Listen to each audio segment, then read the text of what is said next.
Hey, my name is Gabriel, and I play Gemini the Dragonborn Bard, and I'm going to try to get through this really quickly. So, Gemini is very much the in-your-face, what you see is what you get type character. He is flamboyant, he is boisterous, he is exuberant, he is all of those things, the wide sweeping gestures, the deep voice. He's very much a showman. That is exactly what he has always wanted to be, and the reason for that is because all eyes have always been on him. He's always been different, so he's had inquiring gazes, and instead of shying away from those gazes, he decided to continue putting the spotlight on, put it even more on him because he wanted to control that.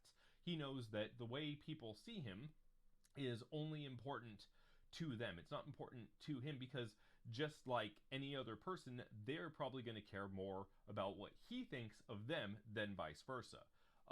Because he is so exotic and strange. And the reason he is exotic and strange is because he doesn't look like a normal dragonborn. He doesn't have like a snout or like the finned ears or tail. Anything that you would see in the player's handbook, he doesn't have.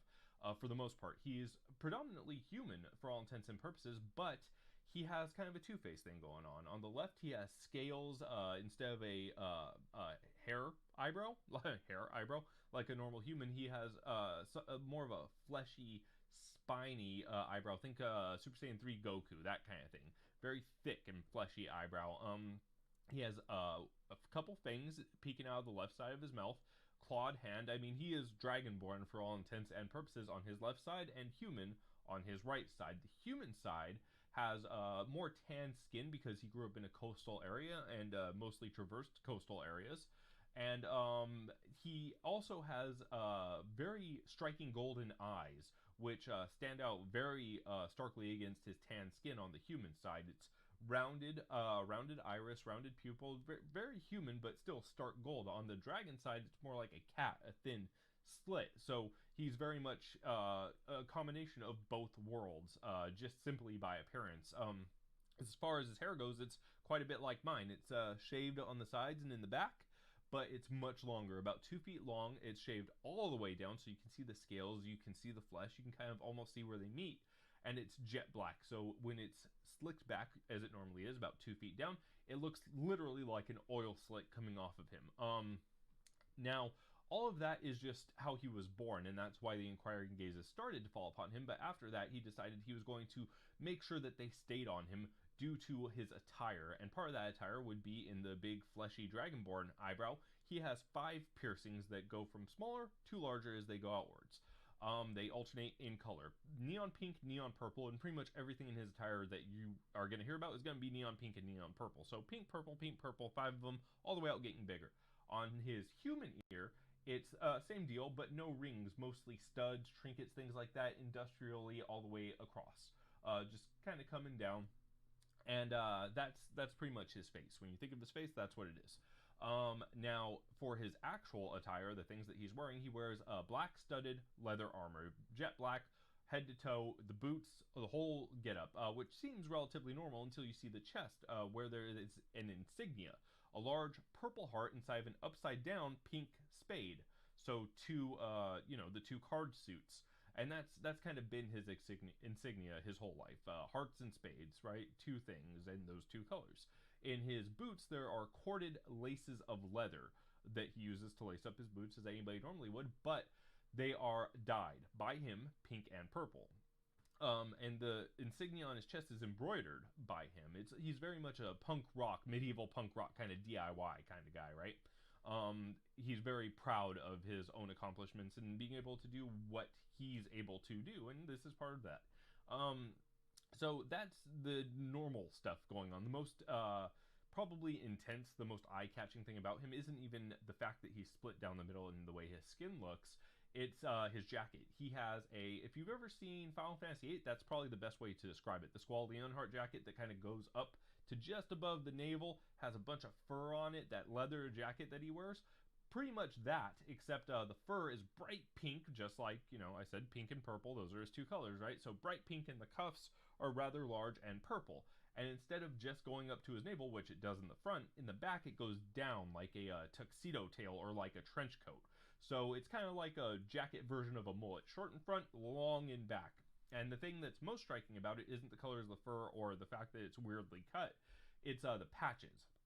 There are pink and purple patches of cloth all over his jacket that he stitched in with a black thread, right? And across these patches, they're about maybe 3 by 3 and 3 inches by 3 inches, but they're everywhere. Across them is embroidered insignias, logos, names of different bars, brothels, gaming parlors, guilds, just different places that he's been. Every time he goes to a place, he sews on a new patch, and that's why his jacket's pretty much full of them.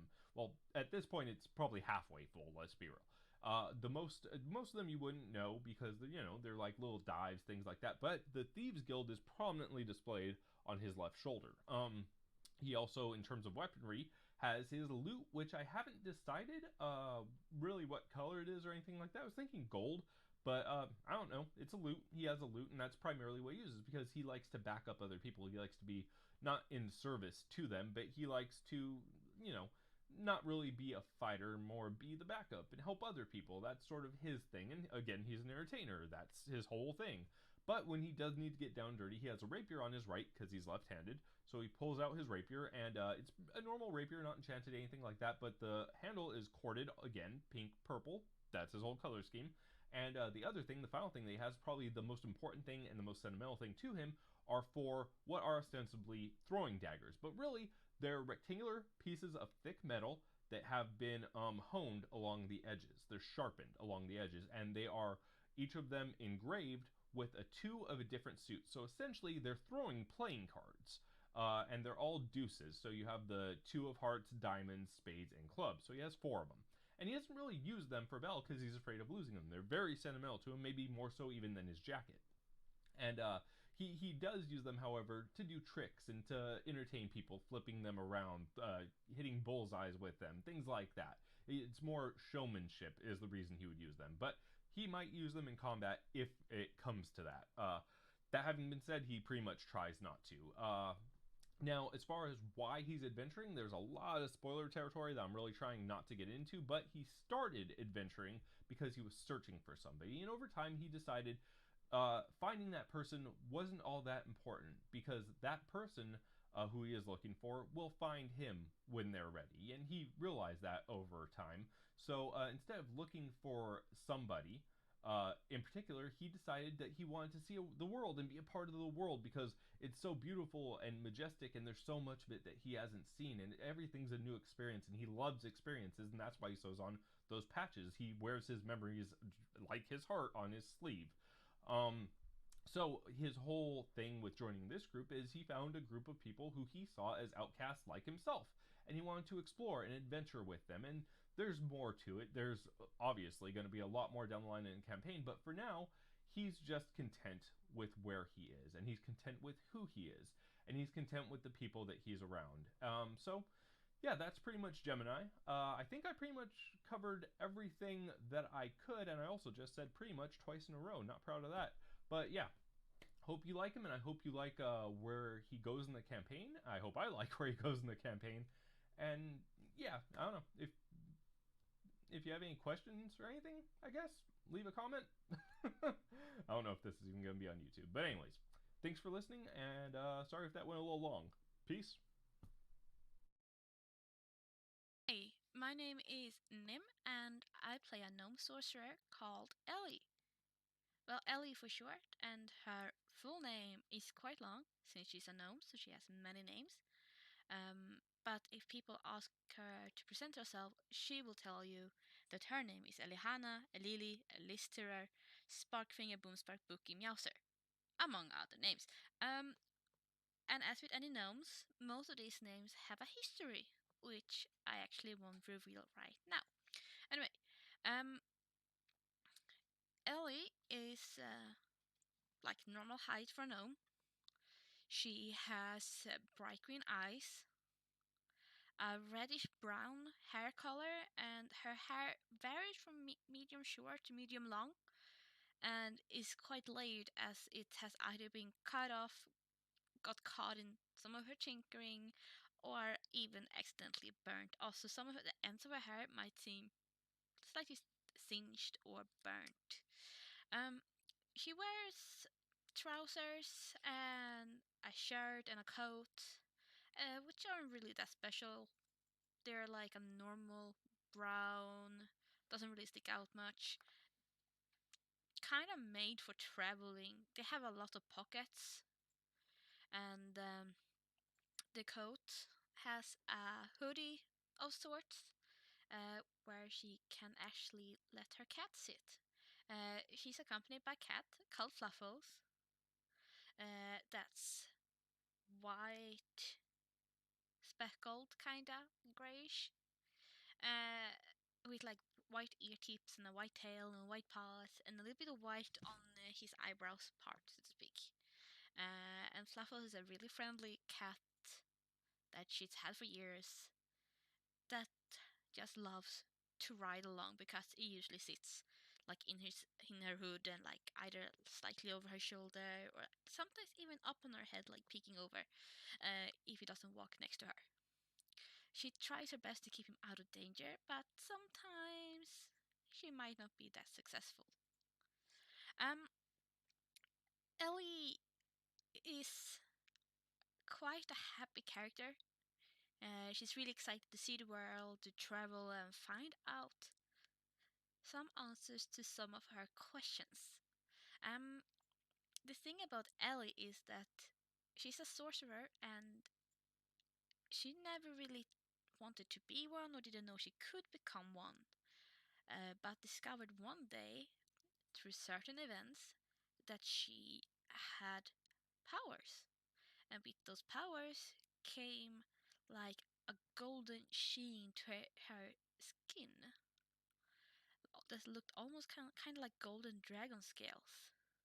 And ever since you use her first power for the first time, that sheen won't go away, but stays. And normally you can't see it, but it's like all over her back and down her arms and on her elbows and on her legs, and it's kind of crawling up at the back of her neck, slowly moving, or it looks like it's might be moving like up a little bit to her face, but it's not super visible there because it's mostly on her backside and like at her neck. Um, but after conferring with her great aunt, she decided to travel the world to find out more about her powers and where they come from and a little bit of the history of the place and how come that she, after all this time, suddenly found herself with draconic powers. Um, and she's pretty friendly and pretty happy, and that's why she teamed up with these three random dudes that she met along the way, two which actually seems to be Dragonborn, and maybe, just maybe, they will have some kind of clue for her to find out more about her powers.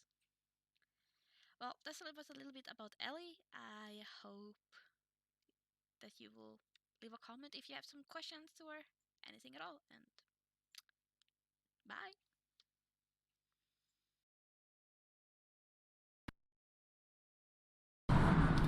Hello, my name's Brains, and the character that I'm playing is called Vince. And Vince is a human wizard, and he's about 6 foot tall, give or take. He's built more like a warrior or a barbarian than a wizard, really. He has sort of grey and black hair, sort of long, not quite shoulder length, but long enough that it can be sort of blasted back, and it's quite windswept. He normally has that hidden anyway underneath a wide-brimmed, pointed wizard's hat. And it's just sort of dark grey in colour, but underneath the brim on the inside of it, it's like a dark deep purple. His wizard's robes are made out of cloth, they're the same dark purple, but they're embellished with silver and gold trim.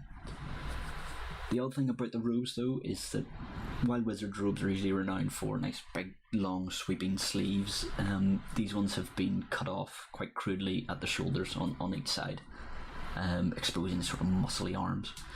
And he has a tattoo on his left shoulder that is a 7 stars encircling a red mist with some text around it as well, and it's just in a strange language. His wizard sleeves that have been cut off aren't gone, however he kept them, and he's roughly sewn them onto the sides of the robe as like makeshift pockets, and he's tied the bottom of them so stuff doesn't fall out, just to make big deep pockets. Now, he studied his magic at the slightly hidden school for magic users. He got there on a sporting scholarship, which a lot of people thought was a bad idea, but Vince thought, nah, he could give it a go. And from the get-go, he was not great at magic. He could hardly do even the most basic of spells, and it got him a lot of grief in the school. A lot of students teased him about it, and he just never really fitted in there. And even though he's quite big and muscly and could handle himself in a fight, a physical fight that is, the students there just had such a more advanced knowledge of magic, they could just knock him down from halfway across the room, so he felt really left out and wasn't really enjoying his time. His lack of magical skill wasn't through any lack of trying. However, he was constantly in the library sorting through books and reading up on things, trying to improve his skills, and it didn't really work for a long time. Eventually one night, quite bizarrely, everything clicked, and suddenly he wasn't just good, he was great. His power increased so much, and it was quite baffling to the other students and the teachers as how he got this sudden flare of power. He carried on with his studies there, and eventually got to the point where he could take his exams and get his pointy hat issued to him at graduation. And he passed, but he passed by the skin of his teeth. He didn't seem all there. He was still going and studying, but his studies that he was doing didn't really seem relevant to his actual classes and the exams he needed to take. But he managed to pass, and so he ended up, once he graduated, he left and he started travelling. And he got work doing basically whatever was going, from like working on a farm, physical manual labour, to some maybe more magical things, translating things and bits and pieces. But he always seemed to gravitate even towards big cities with big libraries, and he would only stay there for as long as he was studying stuff in libraries. As soon as he lost interest in that, he then packed up his bags and moved on. And on his latest journey, he was heading towards a small village just as a stopping point onto his next target library, and he bumped into 3 other people, and that's where the story picks up for Vince. So, yeah. Hello, I'm Optic Psycho, and I play a character called Varen Soul. So you wish to know about Varen Soul? Alright, but first, let me tell you a story about a young dragonborn with black scales and red eyes. He walks the streets in torn burlap clothing, dirty and shabby, with his head in his hands, frightened. He is scared of what might happen next, being unsure of his own fate. A passing group of children grow brave as they see him. They start to throw stones and yell bad names at him. The young dragonborn drops to his knees as his vision goes blurry, then fades to black. You see a small trickle of blood seep from his forehead. When he awakes, the first thing that meets his vision is a bright, shining light, which makes him squint. It emanates from a man's hand, who's wearing full shining armor. The man smiles as he helps the young dragonborn to his feet. Now, we see an adolescent dragonborn with black scales and red eyes, with a cleaner look about him, dressed in peasant garbs. He is chopping wood with a rather large-looking axe. A man stands over him with soft facial features, brown medium hair, and bright blue eyes. He seems to be wearing a smile as he dictates his first few lessons. First, accept Kalimvor's light. You must learn the warm, embracing feeling of fire. With time and dedication, it will light your way to Kalimvor's way of life. He chuckles to himself, then gestures to a rather large pile of wood.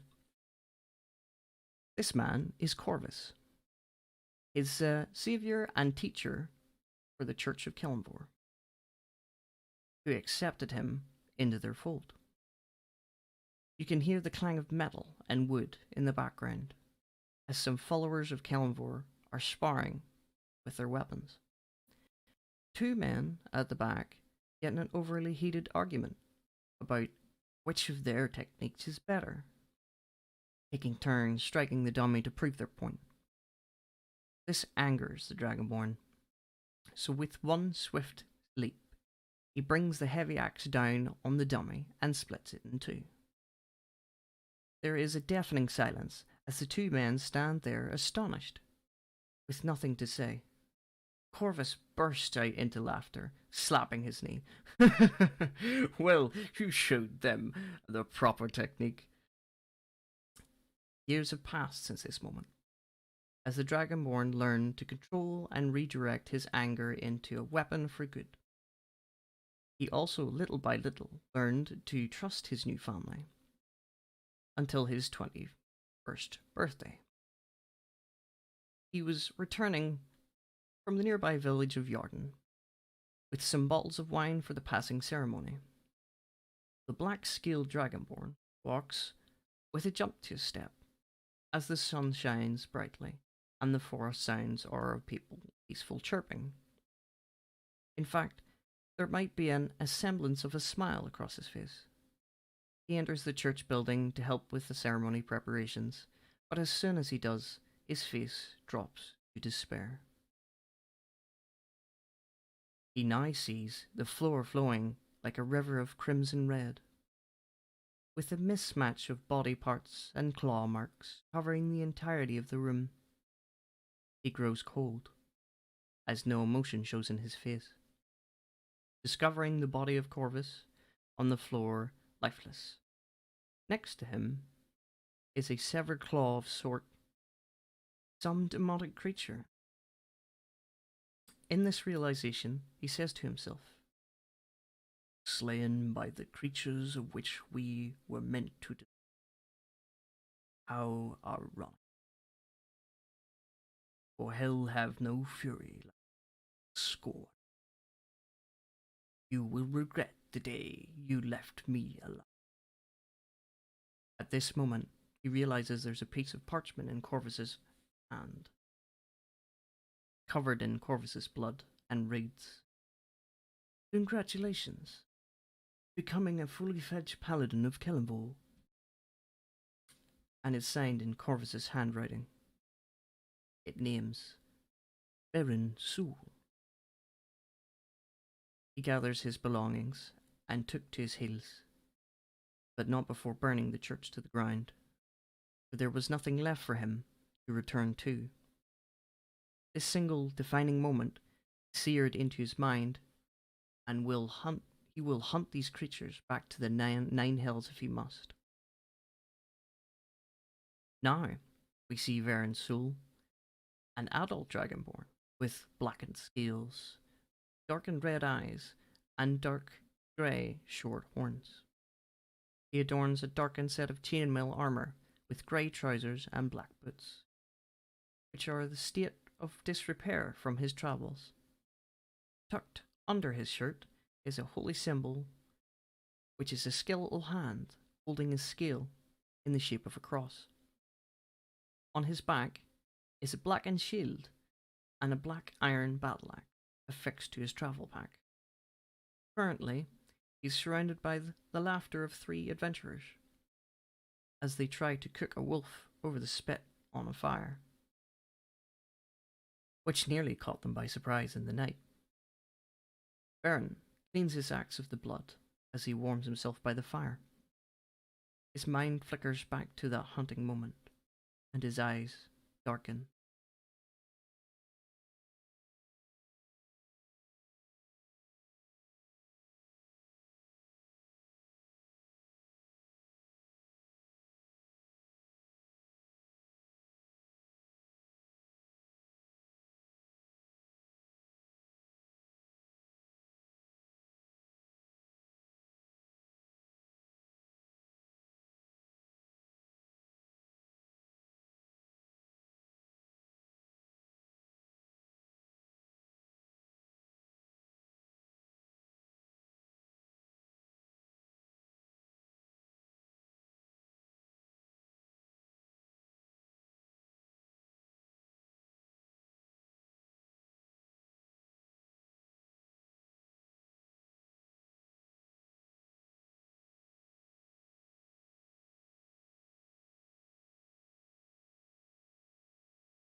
I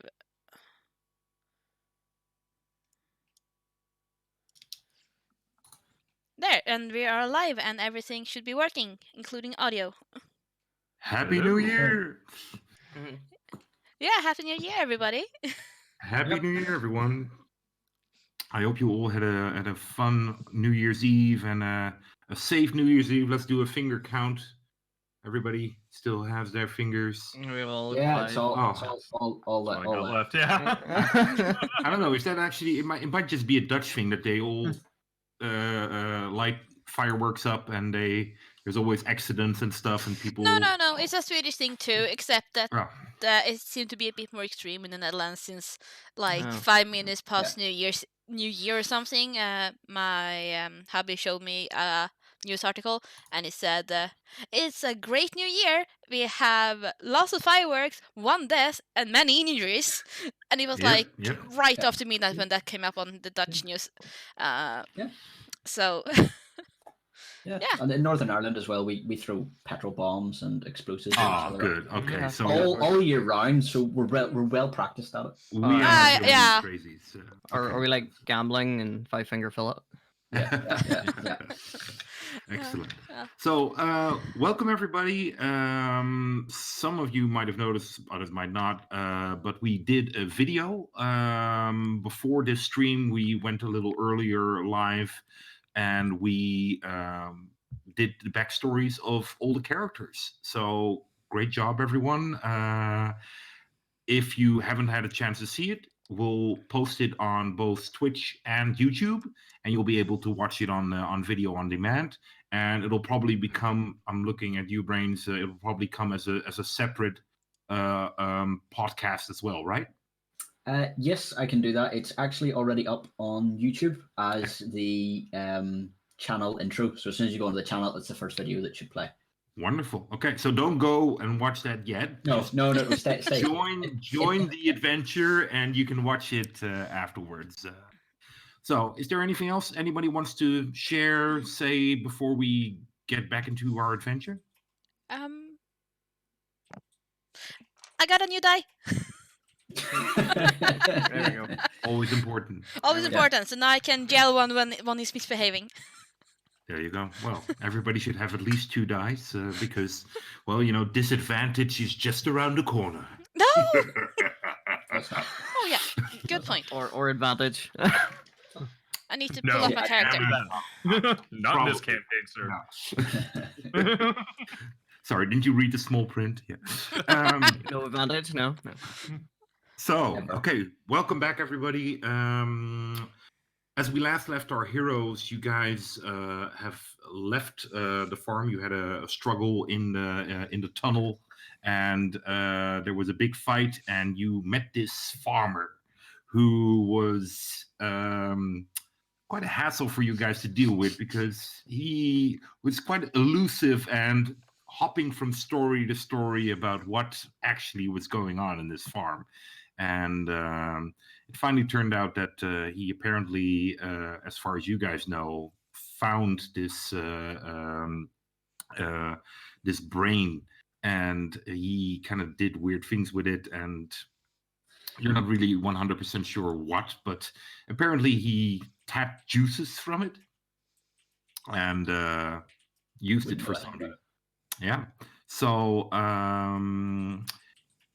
there was a nice conversation, very constructive conversation going on between you guys, and it pretty much ended where he and a little bit earlier his wife and son left the tunnel and left the area, assumably heading back towards the village. And you guys are outside of the farm, at least the wreckage which is left there, and ready and able to do whatever you want. So, what do you guys do? That poor farmer. Did we destroy the brain? I milked it, from what I remember. I juiced it and got all those medicinal substances Right. Okay. from it. So I don't know. It was probably at least a did- bit it- dry.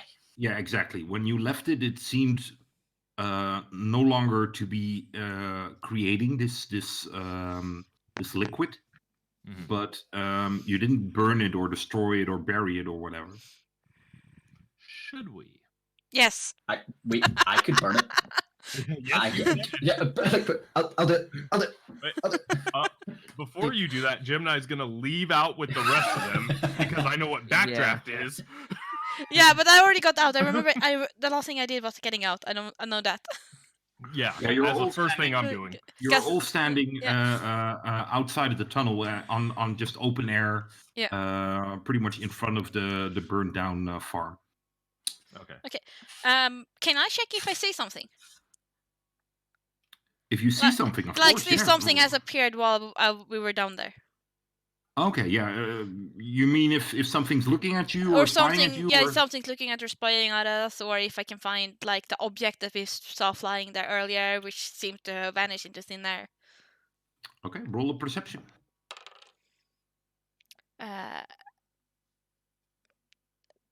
12. 12.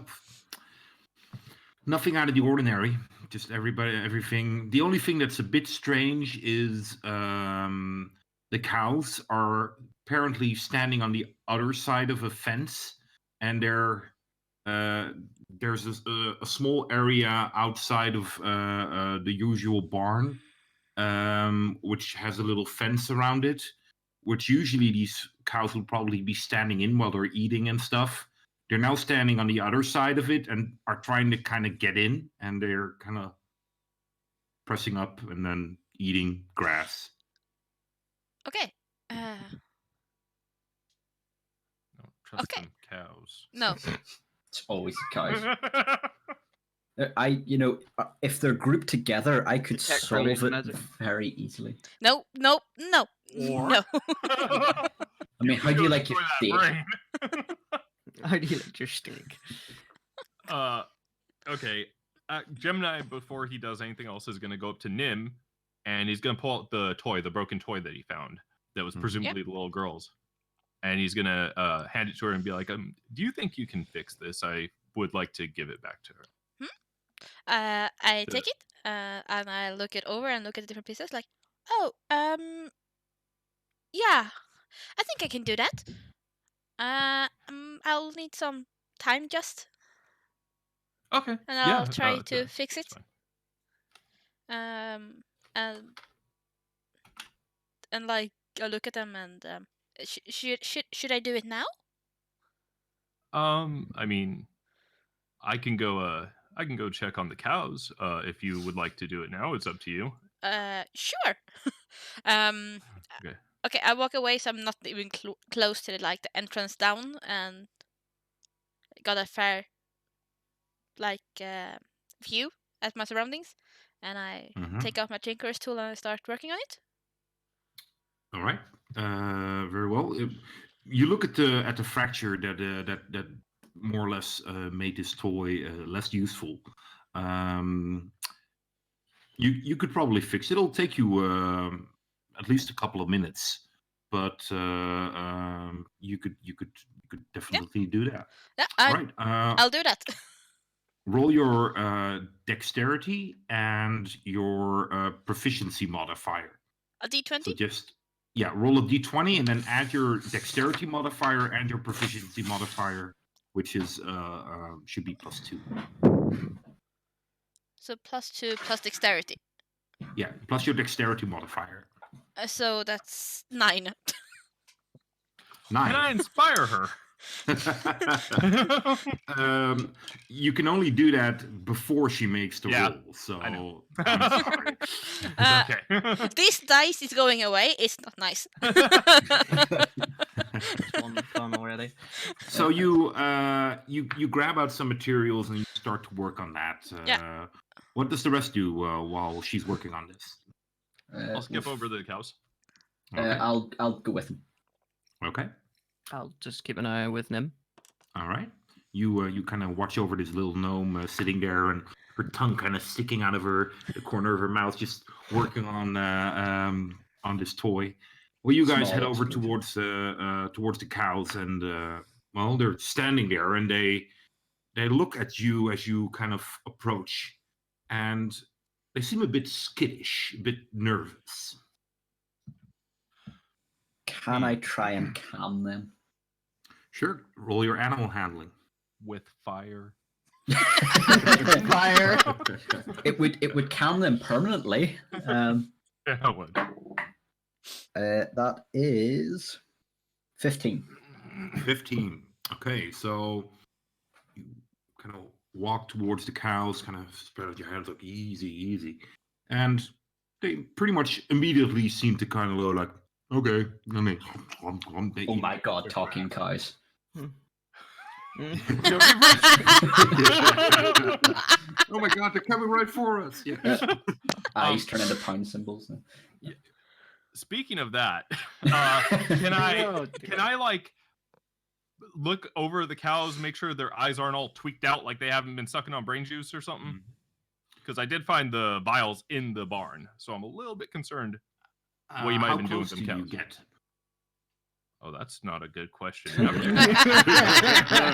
Not very. No, Not but at you say all. very. Like I in their get- face. Use Yeah. binoculars. Gemini gets within 5 feet of the fence. Mage Hand grabs their head and pulls it towards me so I can see. Okay. So you kind of make your magical gesture and lift the head of this cow, Mhm. which looks unnerved by this unseen magical force kind of lifting its head, and it looks. Roll your perception. All right. And are you proficient in animal handling? Oh, not fully proficient. I'm half proficient. Half proficient. Okay, because level 2 bard. Yes. Perception is a big mighty 5. Big mighty 5. Big mighty 5. You look at the cow, and it seems to Be a cow. look a bit strange. It looks, you don't know, it looks a bit shifty. It's always the cows. It's always the cows. As it Look as it, over it. as it makes cow noises. Okay. You Look said over that at they were, this. they Go were ahead. trying to get into the food bit, or the bit that you think they would usually be fed. Yeah. Can Yeah, I it's look probably, in there and see? you look at it, and it apparently he kind of moves the fences around. You would assume that they are able to eat some grass, and there's a big trough of water there. Anything odd about the water? Not Taste that you it. can see at this point. Can Gemini, I go smell take for a brain drink. juice? Nope. Gemini can smell for brain juice. All right, roll a Which perception. is not ingesting anything. It's fine. All Don't worry right. about it. That's better. That's an 11. It's Mm. better. Smells like water, which has been there for maybe a day or two. Okay. I'll look Okay. over at Vince and I'll just tell him, I think these cows look shifty. And I'll stare down the cow.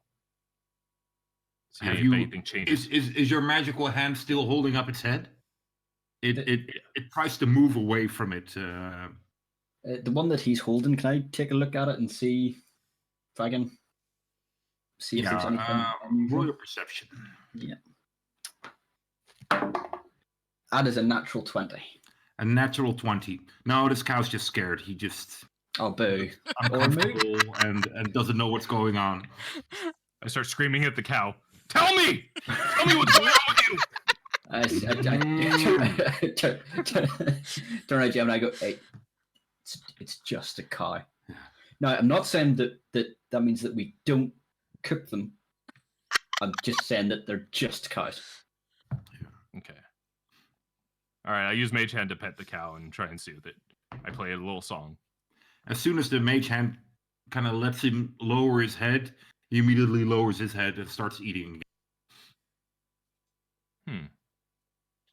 Okay. Well, do the cows look jacked? Like, do they look like you know, Beefy?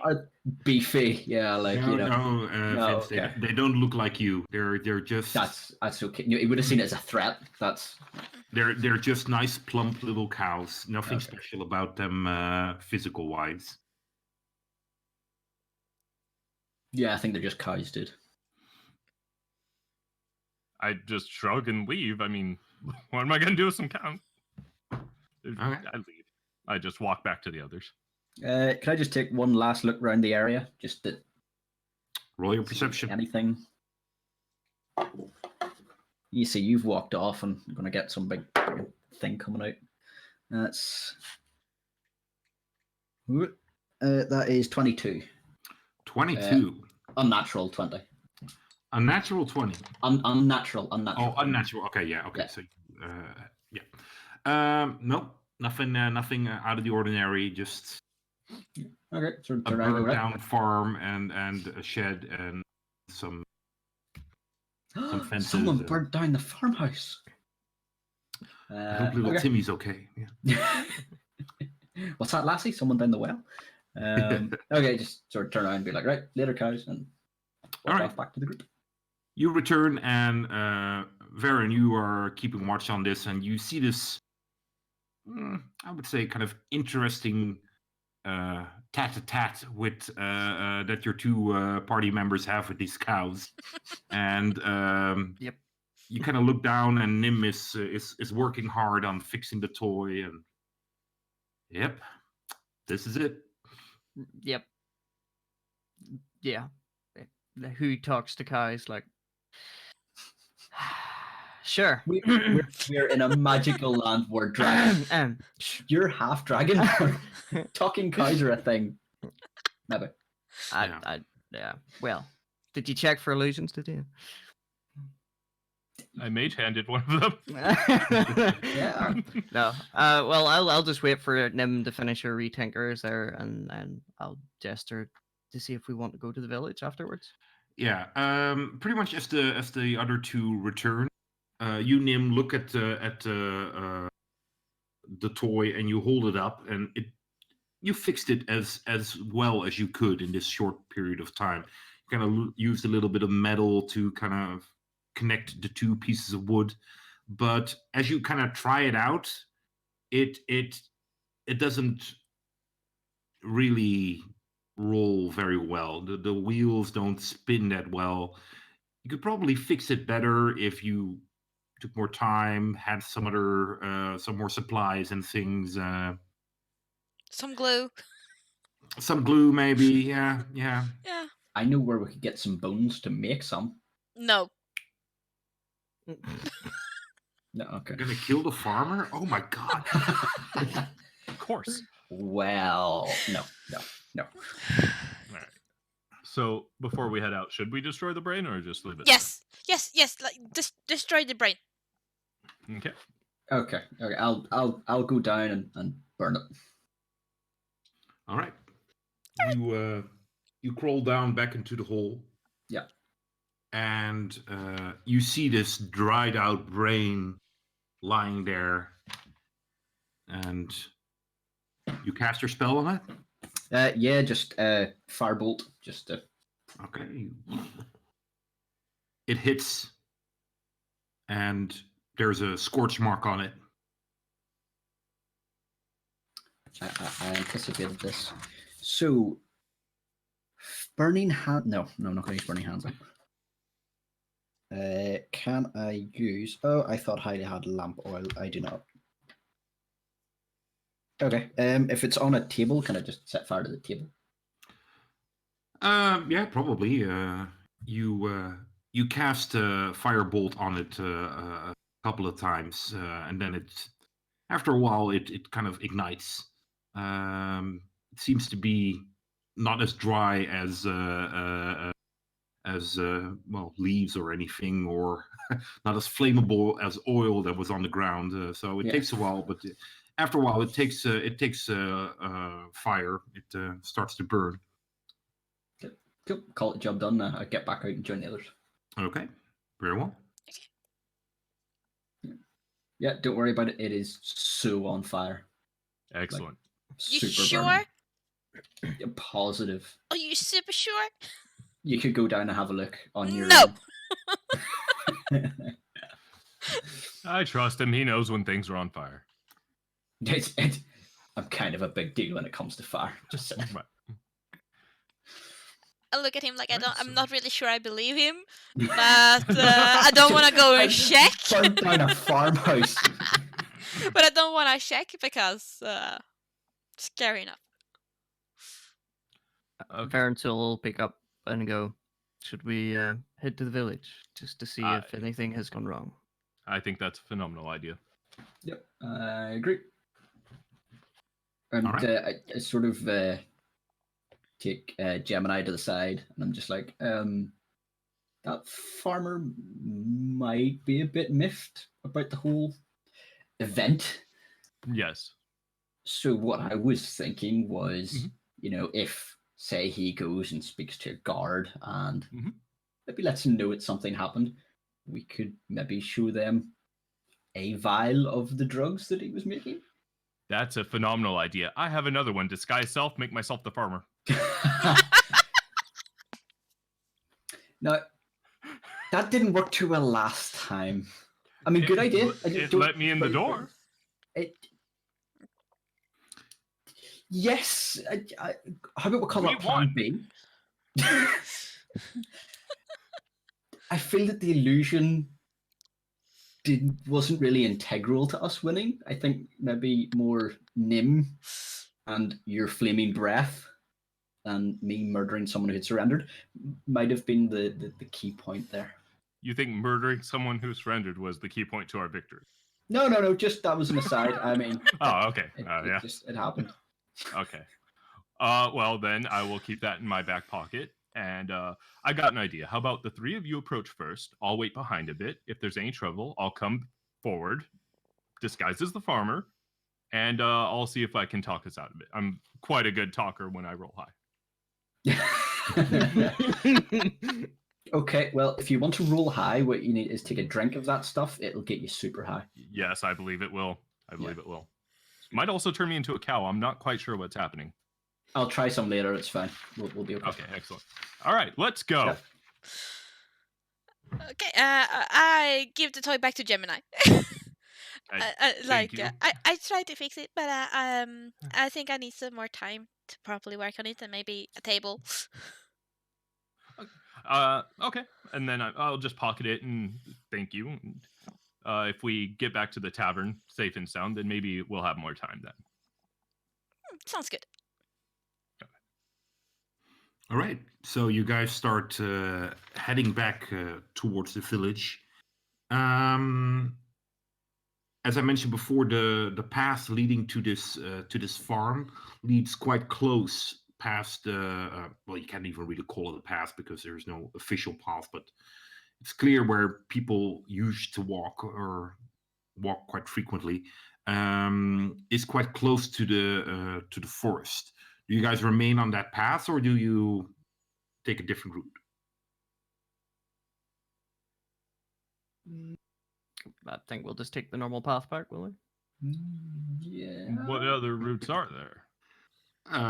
Well, there aren't really any routes, but you have quite a clear idea of where the village is. So you could just go through fields and stuff and head over there, or go into the forest and take a stroll through that and go there. I will leave the decision up to others as I play my lute. Well, we could cut through the forest and just see, because we did see other kobolds in there. Now they're probably not a threat, but it could be worth just going through. Even us just being there might make them scatter and clear out a bit. Any chance we leave the road, there will be more danger.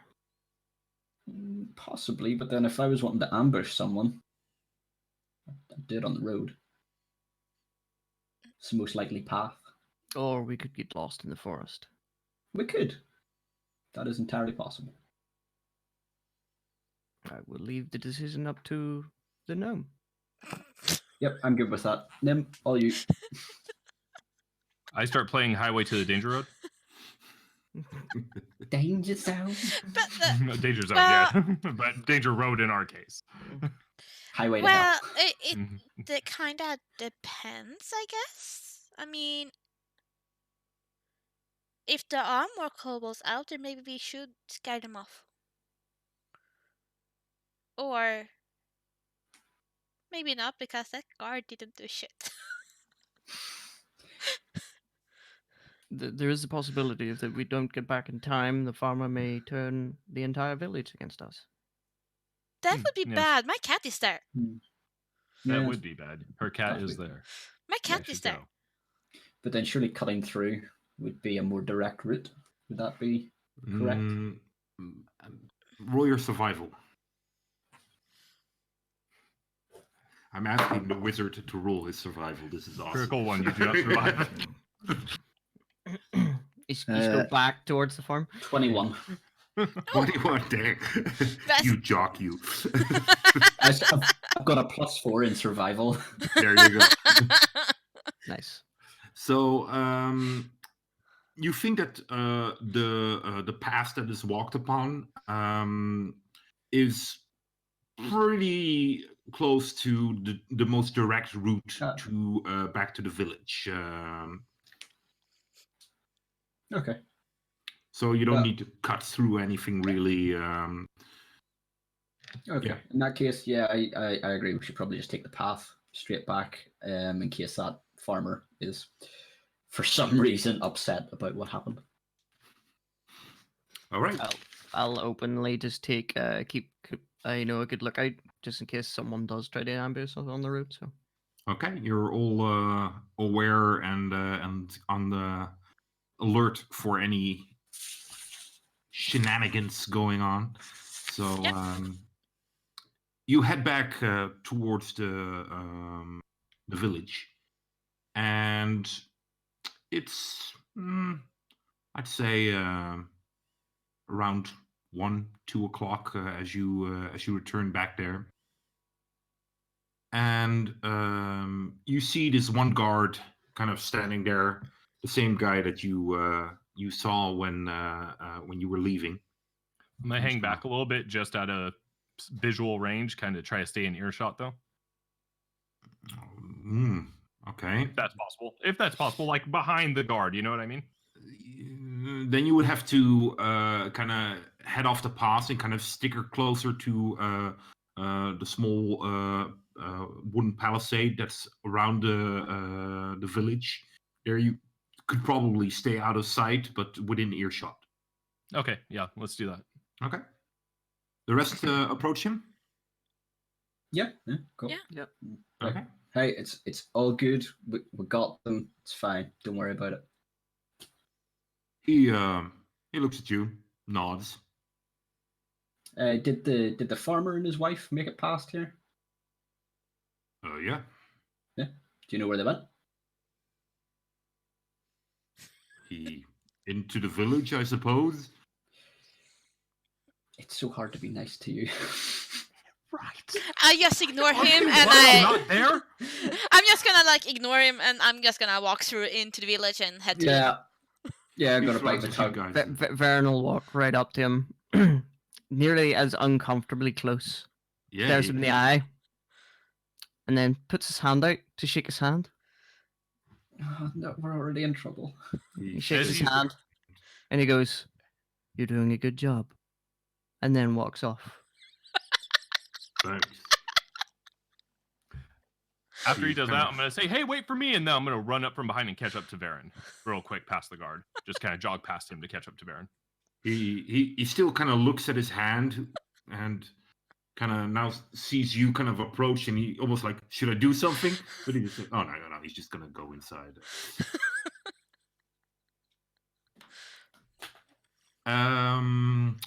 Who are the last to pass? I'm assuming Gemini, you are the last to pass him. Sure. Yeah. Yeah, that's fine. Roll your perception. Perception.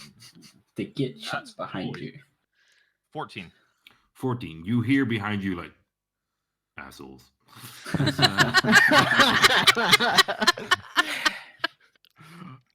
I think that's deserved, to be fair. I stop and I just kind of turn around and give him a little smile, and then I keep going. He doesn't look at you anymore. He just has his back towards you. I smile until he looks at me. You stand there quietly? Yeah, stand there quietly. Years later. Okay. Just creepily. As he starts to notice that you're not moving on, kind of looks around. And I walk away. Okay, you hear him murmur. I hear him murmur what? Yeah, you can't really make it out. But it starts with an F, and you're like, You think you upgraded from asshole to something else. So. I was going, yeah, that's what I thought as I walk away. And head to the tavern. All right. You guys head towards the tavern, and you enter there, and it's still pretty quiet. The only ones that are there are the farmer, his wife, you would assume his son, and the little girl. They're reunited, and there is the dwarf who what's his name again? Morgan. Morgan. He's kind of standing there, cleaning, and he genuinely doesn't seem very interested in what they're talking about, which is a very stark contrast to two halflings that are there, and they seem very interested in what these people are talking about. And they seem to both kind of wear, I wouldn't say a uniform, but they both wear like an apron in front of them, and they're both kind of standing at this distance where you can't really say anything because they're too far away that you're in my personal space. But it's clear that they're not taking a lot of risk in not hearing what they're saying. Immediately, I walk up to the little girl, just bypassing everybody else. Okay. You see, as you guys enter, everybody kind of looks up, and I come in like Doves. Yes. Okay, and you head towards the little girl, Mm-hmm. and she's sitting on the. I'm sorry, she's sitting on what? On her mother's lap. Okay, I'll walk up and I'll just kneel down right in front of her immediately. Uh-huh. Won't pay any attention to anybody else. Well, especially the father is kind of looking annoyed at you. Oh, I don't care. I'll pull out the toy and I'll kneel down and I'll say, "Hello there, sweetheart. Look," and I'll hand her the toy. I'll be like, "Is this yours?" Ducky. She grabs the duck. It's not quite working yet, but you see Ellie over there? I'll point at Ellie. She kind of waves. I wave back, and Okay. I actually look for Fluffles. Yeah, and I'll tell her, she's gonna go find your kitty, but when she gets back, she's gonna help you fix your toy so it works good as new. Okay? Okay. And then I'll just pat her on the head, and I'll get up and I'll stare at the sun. Is the sun there? Yeah. He's sitting with his back pretty much towards the wall. On his left and on his right side, his mother are sitting. And the mother looks at you, by the way, as you give her this and kind of stand up. The mother looks at you and softly whispers, like, "Thank you." I say nothing. I look at the sun. He still looks a bit. He's kind of. They all have a drink in front of them, and he's kind of looking at his drink, like kind of just staring at it. He doesn't. You hardly believe that he registered you talking to his sister. What's your name, boy? As the father just kind of puts a hand on his shoulder. Don't you think you've bothered us enough? No, I think I've saved you enough. Now it's time for me to bother you. What's your name, boy? We're gonna get killed. Yeah. he stands up, the farmer, the father, and the boy just seems to kind of be holding his drink and kind of looking at it. And you have the feeling that he registers you now that you're speaking to him directly, but he doesn't give any reaction looking at you or anything. As the father stands up and says, I appreciate what you did, but you've also cost us a lot of money. So please, just leave us be. I would like to say words to him, but I'm going to ignore him. And instead, I'm going to walk over to the bar, get 2 drinks, sit down next to the boy until he's ready to talk. You can't really sit next to the boy because his parents are more or less blocking your path towards him. He's on the other side of the table. Okay, then I'll just sit at the table and stare at him. Okay. What does the rest do? I look for Fluffles. Fluffles! What the hell? Fluffles! Fluffles! And I like ask Morgan, have you seen Fluffles? Yeah. You asked me to look after Yeah, him. but where is he? Or her.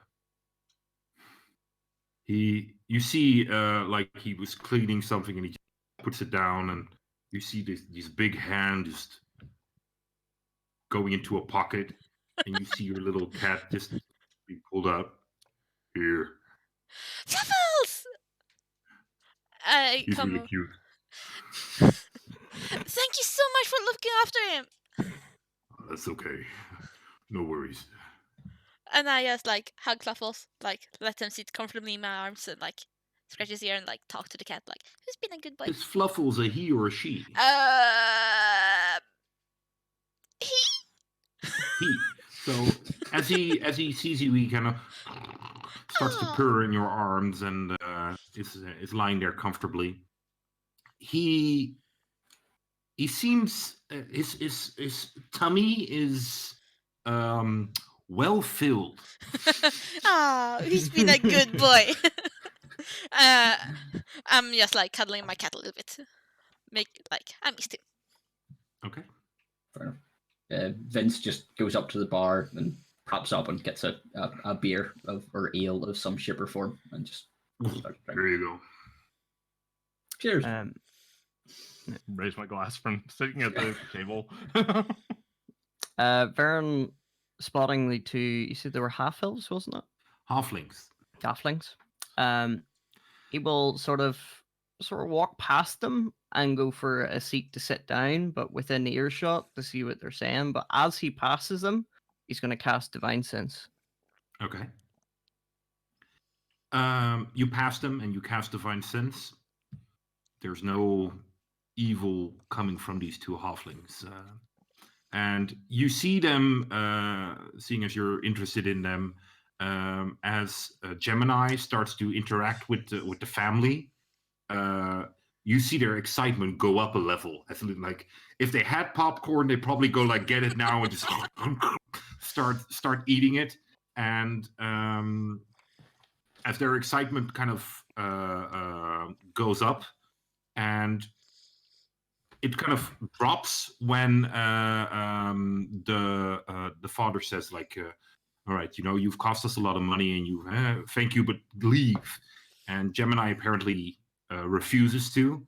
They kind of look at each other, and then they kind of look at the dwarf, and he looks up as well, and he says, "Hey, you." Who, me? Yeah, you. Stop Yes. bothering my customers. I'm your customer as well. I feel like they're bothering me. He takes off his apron and he just puts it on the bar, and he gets out from behind the bar. I'm not in the habit of repeating myself. He's like a level 10 warrior. I pull out 5 gold pieces. I hand them to him, and I say, get around for everybody. He looks around. I will if you stop bothering these people. I'm not bothering all of them. Just one. Just have one question. That's all. He is bothering us. Would you mind telling him to leave? He apparently doesn't listen to me. I'm sorry, did you say The something? dwarf kind of walk towards you, and you feel this big hand just on the back of your on the middle of your lower back. Are we gonna make this uncomfortable, or are you just gonna sit over there and enjoy? I feel it's already a little uncomfortable since your hand is on my lower back. But this is your establishment, so I will do as you ask. And then I get up, I bow, and I make my way out the door. Okay, you leave. Very well. Mm-hmm. I'd like to go find a shop or something. Very well. All right. You you see the dwarf kind of looking at this farmer family, and he says, "Pardon me." He kind of looks at them. Is your son okay? He's fine. He's fine. Thank you. Thank you so much. We'll just finish our drink and then we'll be on our way as well. No worries. No worries. As the innkeeper kind of walks back behind the bar and continues his work there. I speak to, what was his name again? Morgan? Morgan, yeah. Morgan. Morgan. Who are the other two? I sort of gesture to the halflings. He looks at them. Apparently, I'm the fool that decided to pay them to wait on people, but well, business is slow. Is that true? Insight. Roll an insight. Well, to be fair, they were wearing aprons, so that would sort of make sense. That is. Oh, I am on fire today. 23. 23. 20. Wait, you think he's telling the truth, and he seems a bit annoyed with it that it actually is the truth. Okay, you would be okay. Is anyone else got anything? I was just thinking, I'm proficient in medicine. From looking at the sun, can I see where is he ill? Is he taking something? Maybe some brain juice. Is he a cow? Is he a cow? Is he? Yeah. To kind of get the gist of that, it would be much better for you to examine him. But I'll let you roll a medicine with disadvantage to see if you can, like, at a distance, get a feel from it. He was right. The disadvantages are coming. Yeah. That's so sad because that's really good. That's a 19. You roll a 19? Yeah. That's more like it. Okay, 4 with medicine is it's still 10. He seems to be kind of out of it, but why or what, you don't really know. I look at Morgan and I look at the door, and I know we've been out for quite a while, and I'm kind of hungry. And so I look at the two servers because I've been hearing the conversation, and I go like, "Thank you for feeding Fluffy. If I'm gonna go sit over there, could you make sure someone brings me something to eat?" Morgan looks at you and he smiles, but it kind of hurts him to smile as he looks at the two halflings, which are still kind of whispering to each other and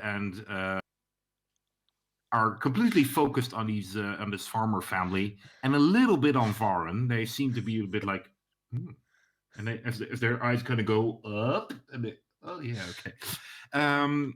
As he kind of slams his hand on the bar and, "Hey, you two! The lady here wants something to eat."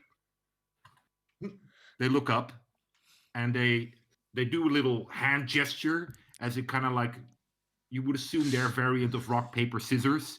And one of them kind of approaches you and says, "Good day, milady. What may it be?" What do you have? you see, think for a moment. We definitely have stew. I should know this. Probably freshly baked bread, but it's usually baked in the morning, so it's not that freshly baked. And we have some eggs and some bacon if you want it, and probably a soup. But, well, it's pretty much just a stew with a lot of water added to it. I'll have the stew and some bread and a drink. What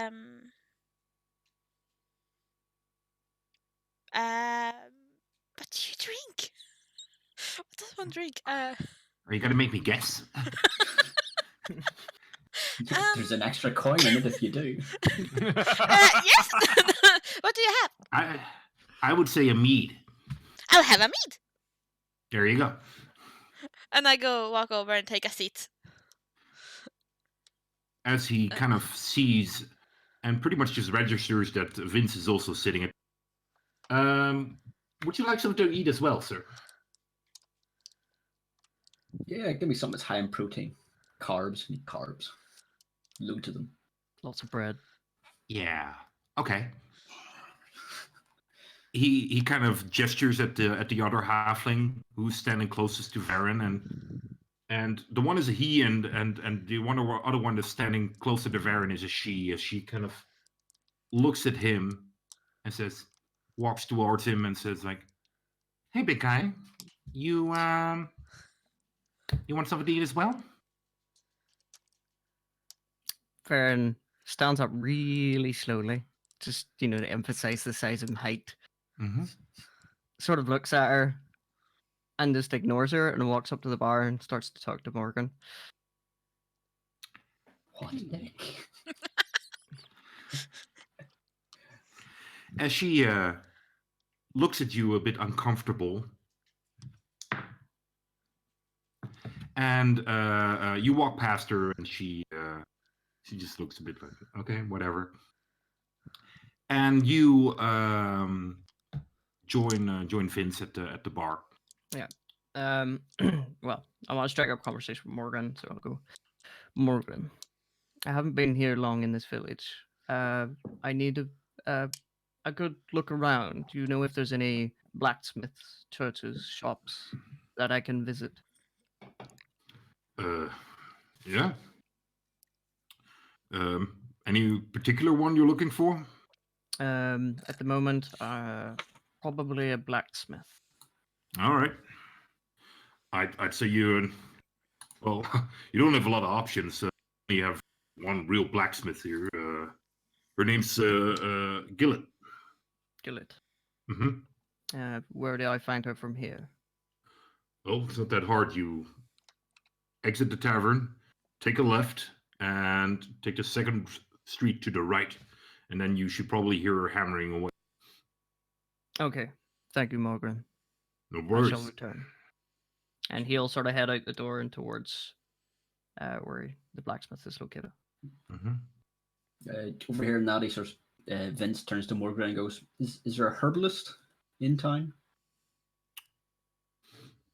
No real herbalist per se.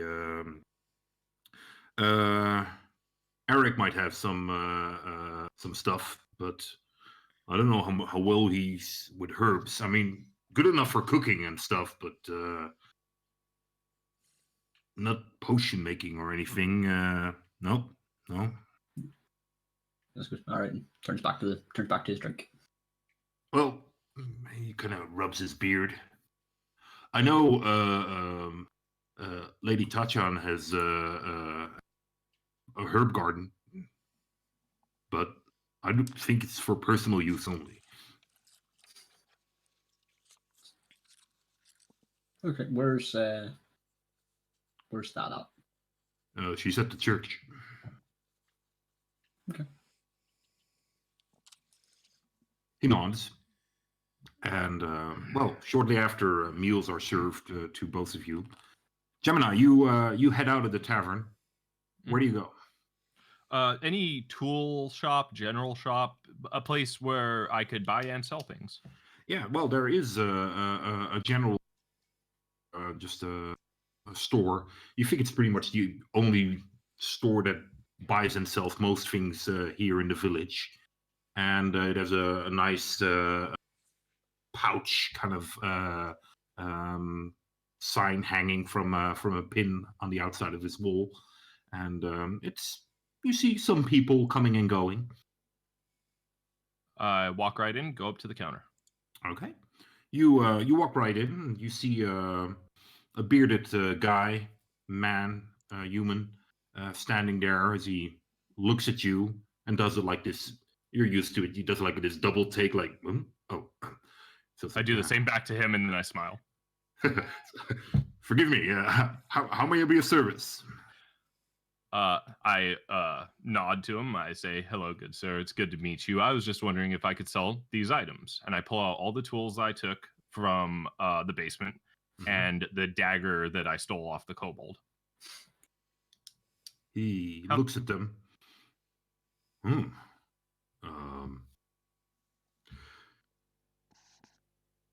Well, he looks at the dagger and he kind of, may I? He kind of touches it with his finger and kind of moves it to the side of the counter.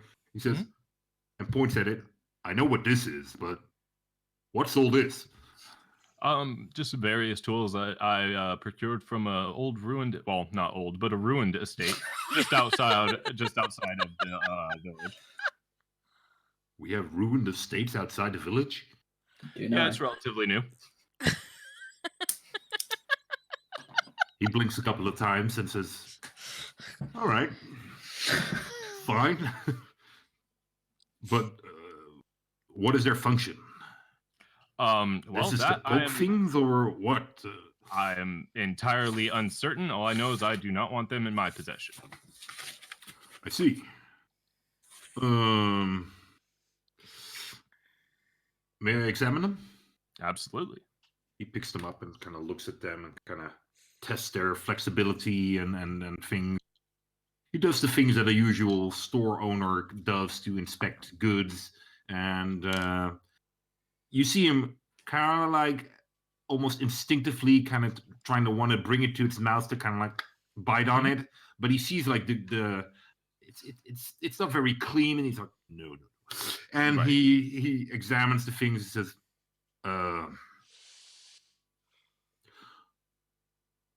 well, I don't know you, sir, but these tools, well, I'd be happy to buy them from you, but I couldn't give you a good price for it. What's I have your no price idea for everything? what they're for or what, but well, you seem like a nice guy. These look like specialized tools. Yes. I'm sure if you take them to like a bigger city and somebody knows what they do, you get a much better price for it. Oh, I'm sure I could, but I think I'll just sell them to you. Fair enough. It's not dodgy at all. He looks at the dagger. It looks a bit rusty, and he says,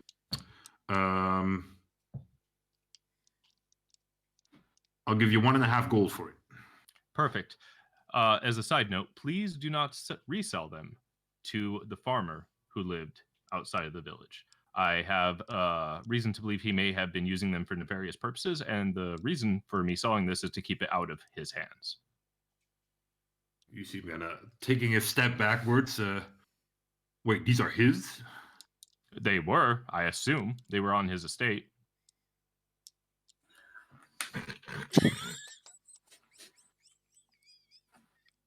I see. Digging a hole. Why don't you give me a moment? He says, I'll check something in the back. I start playing a song. As he walks off, roll your insight. Absolutely. I thought you were going to say initiative. Crossbow comes out. Yeah. your hands on the back. 22. 22. This man is he went from, oh, we don't get a lot of visitors here. He seems like a nice guy to me, and he has this nice golden scale to him, so that must be a good thing. To holy shit, there's a criminal in my store. I need to warn the guards. Okay. I'll sit there, and as he's walking off, I'm gonna just tell him straight up, sir, these items are not stolen. The area was in complete and total ruin. Kobolds burned his house to the ground, and I think they were after these. The only reason they're in my possession is to keep them out of the hands of the kobolds. And I have a feeling if they get back in his hands, you're going to have a much larger problem on yours. Roll your deception? It's not deception, but okay. Well, it is that the kobolds burned his house down. Technically, that's an 18 in deception. An 18. Yes, sir. He looks at you.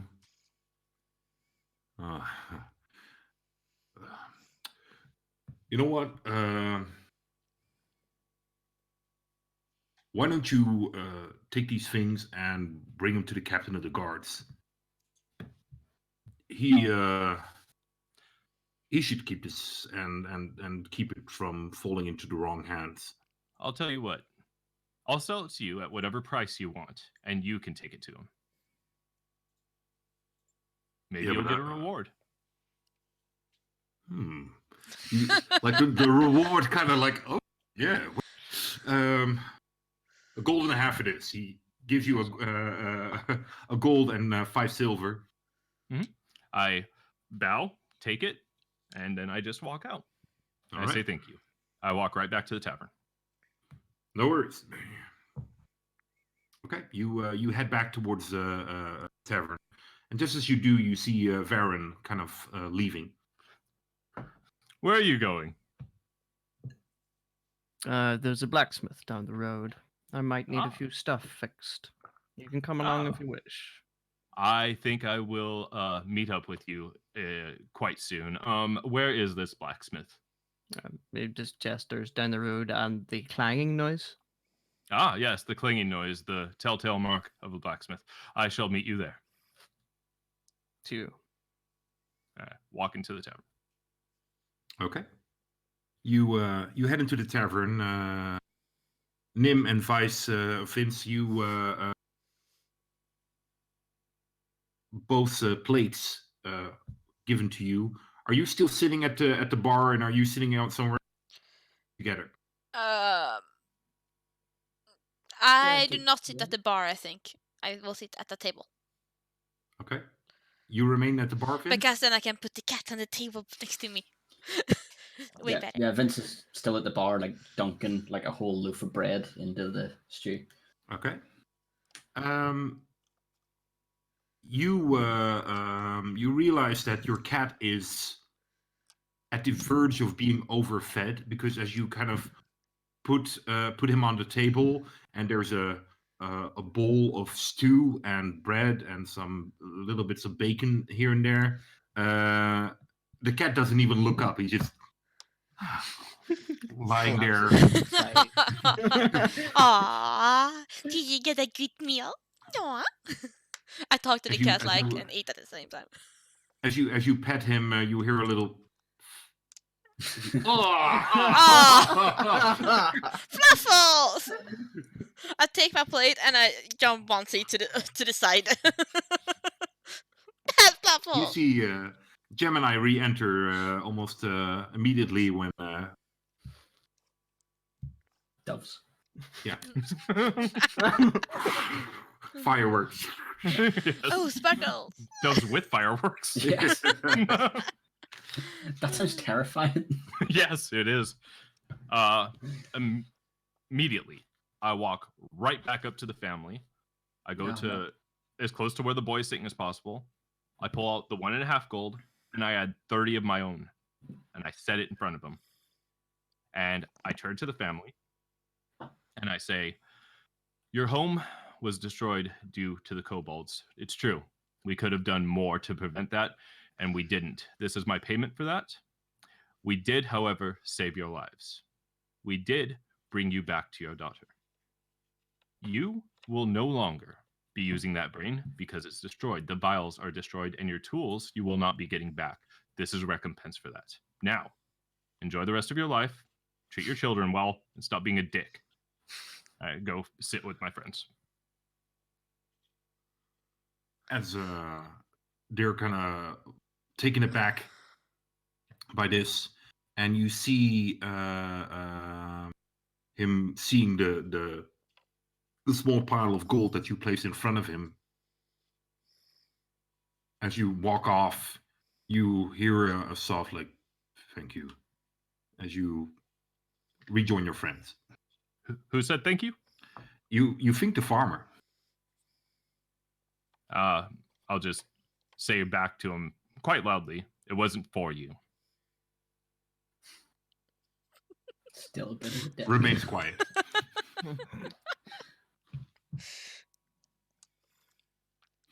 So you join. You see, there's like this. Vince is sitting with pretty much his back towards Nim, as he's kind of sitting at the bar eating his stew. It's just close. It's just close to the beer. That's yeah. And you see this little fat cat lying on the table, purring, and Nim is eating her stew as well. As by the way, you walk towards them, you see this as she kind of grabs out a notepad and just writes something down. Wait, who did that? The female halfling, which was, she only talked to Varen for a moment. Still seems to how do you say that? As covert as possible, keeping an eye on the. Do we all see this? Yeah, Vince will probably not see it because he's leaning over his stew and kind of eating, and she's kind of standing on the other side of the bar, and she's quite short, so there's not really a lot to see. Nim might see it, but I don't know how. Yeah, I think I looked up when when Gemini was giving the gold to the family. I'm like looking at the gold and like, wait, what? How much? It's a lot of gold that he gave. Yeah, it's a lot of gold. Mm-hmm. So I might see it. I'll turn towards the halfling. What you writing? Oh, just your words inspired me. To do what? To write a poem. May I hear it? I'm a bit of a bard, so poems are of great interest to me. She looks you up and down. You're a bard? I don't think so. I pull out the lute, and a lute doesn't a bard make?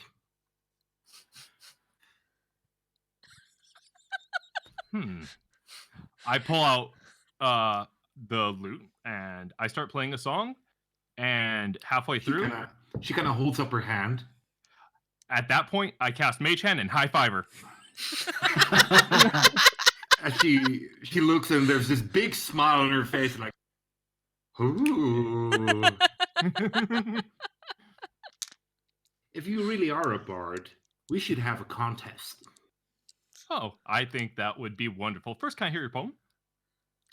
No, because I just heard it, and it's not done yet. Okay, so what is this contest? Well, I'd say we make a performance tonight here at the tavern, and whoever gets the most fee from the guests wins. That's quite unfair, for you see, I'm gorgeous. Look at me. I know, I can hardly keep my eyes off of you. Golden dragon scales, try to get them to shimmer a little bit. All eyes will be on me, darling. I'm sorry to inform you. All the better. She smiles. This seems like a wonderful time. I do not trust you at all, but this seems wonderful. Excellent. Did Vince hear any of that? Oh yeah. It's kind of weird because she's standing at the other side of the bar, so you kind of see Gemini kind of talking down to what looks like the bar, and you hear this female voice talking back to him, and you're like, yeah, okay. So I sort of pat him. Maybe had a few beers by this point. Like, don't trust bars, man. They lie. And it's like half full off the still, but lies. Kind of try to catch him and be like, yes, I am aware. Like pat it. I like pat him and look him like really knowingly in the eyes. Just good. Yes. I And then turned come to back him. to How the many has he had? I don't know. Just got like a row of empty. Just a row. Yeah. All right.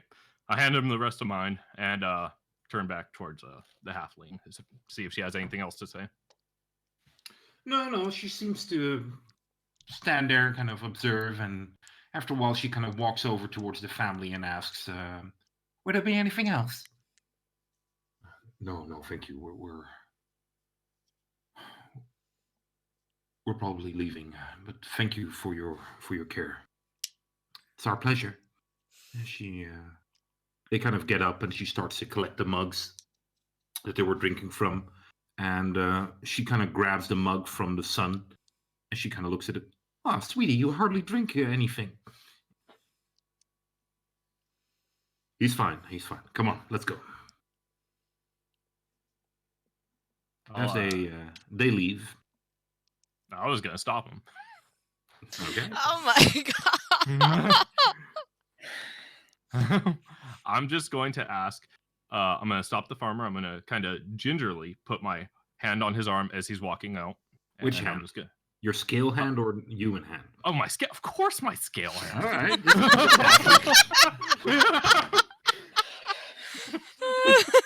Come on. And I'll stop him. I'll be like, sir, I don't like you. You don't like me, but I am concerned for your boy. You seem to be convinced that there's nothing wrong with him, but I believe your eyes betray you. If there is something wrong with him, we might be able to help. I'm not trying to be an asshole for once. So... It's a Christmas miracle. He looks at you. I know what's going on with my son, and he'll be fine in a while. Just needs time. Is it withdrawal?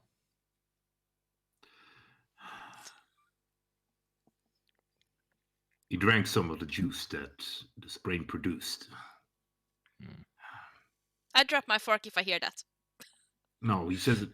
Well, you can try to roll your perception to... Yeah, okay. So roll your perception to see if you get anything of this conversation. That's 16 plus 3. 19. 19. And you pretty much hear everything of it. Okay, yeah, I drop my fork. Yeah, you clink, clink, clink, clink, clink, clink, clink. Shit. It's like this crater in the wall, and holy crap. I said I dropped it, not threw it. Yeah. So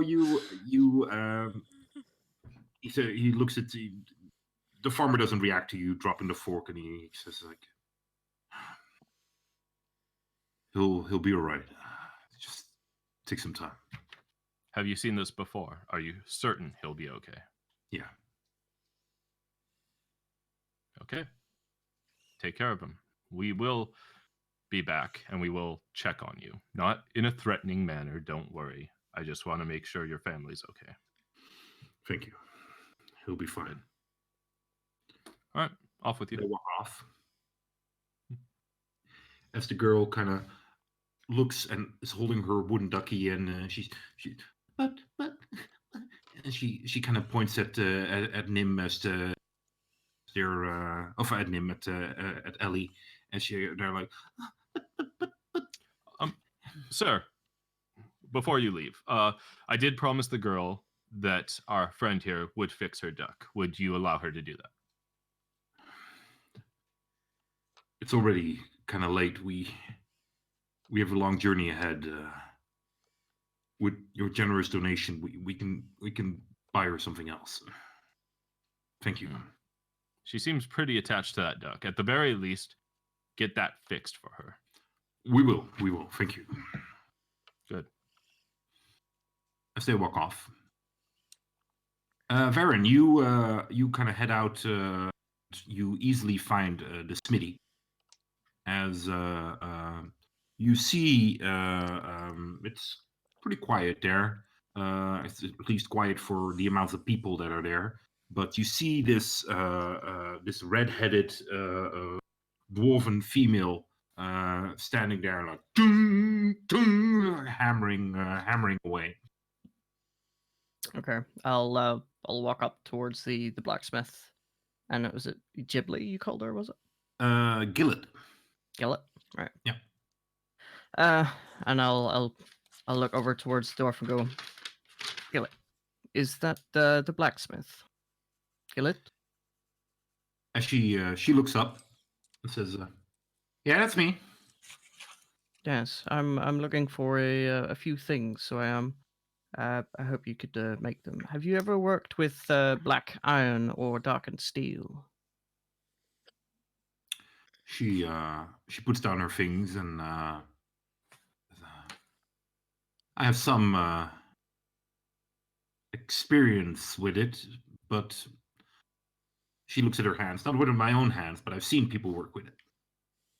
Okay, I've worked with it myself before, but I am looking for a couple of hand axes for personal protection.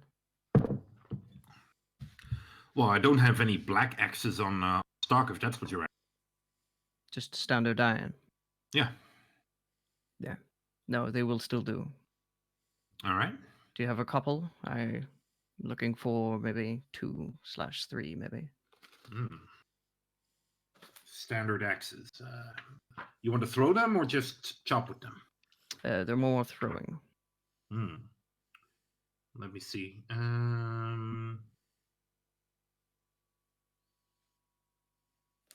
Yeah, I. Did you say 2 or 3? Well, how much do you charge per one? One would be 5 gold. 5 gold, right.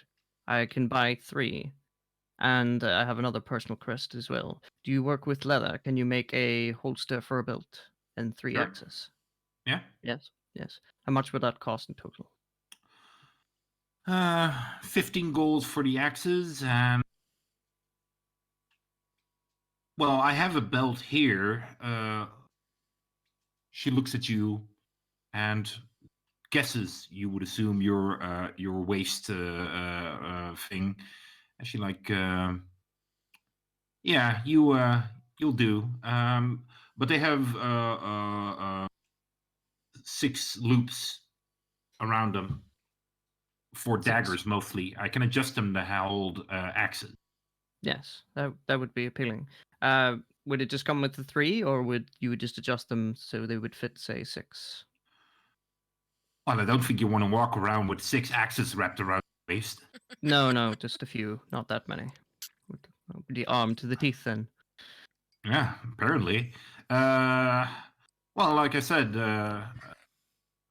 3 would probably be most comfortable for the thing that you could stretch it out to.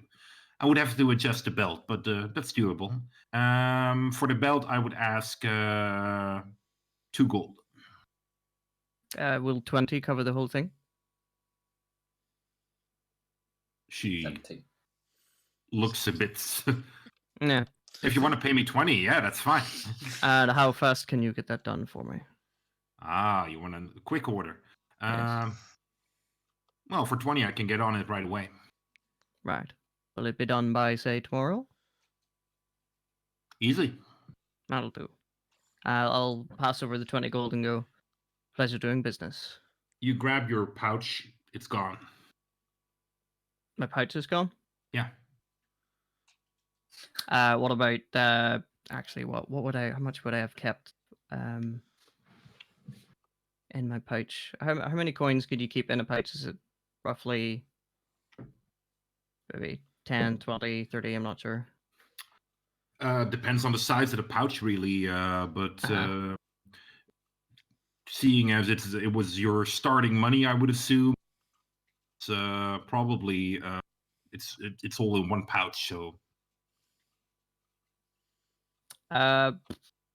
If it was all in one pouch, then I have no money on me entirely. But I do carry a backpack, and I'm assuming I didn't keep all of my money in the pouch. But well, it's up to you. It's a good try. well, it is a bit. It's always a question where do you. And when these situations occur, people always say like, "Oh, well, I have it spread out." Well, no, you decide. Like, if that's so, then I'm not be getting myself any hand axes soon. So, Well, let's just say you are beginning it, so you probably just had it on in the one pouch. so let's. I have no money on me. So as No. I go back to reach my pouch, and I go, it seems that a thief has stolen my money. I do apologize, blacksmith. It doesn't look like I'm going to get those axe. Sorry to hear that. Yes, I will Maybe the return. thief here. At this point, would I be walking towards the blacksmith yet to meet up, or no?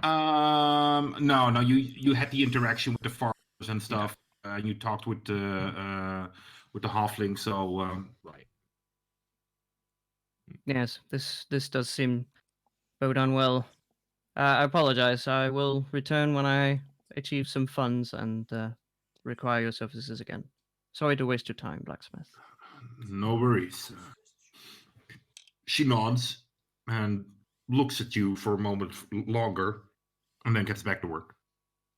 All right, he'll head back to the tavern. All right. Well, you're probably halfway there. You meet Gemini. Vince, Nim, of Ellie, do you guys want to do anything?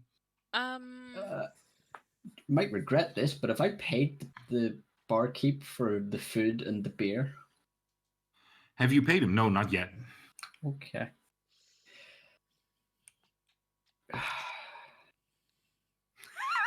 Oh dear.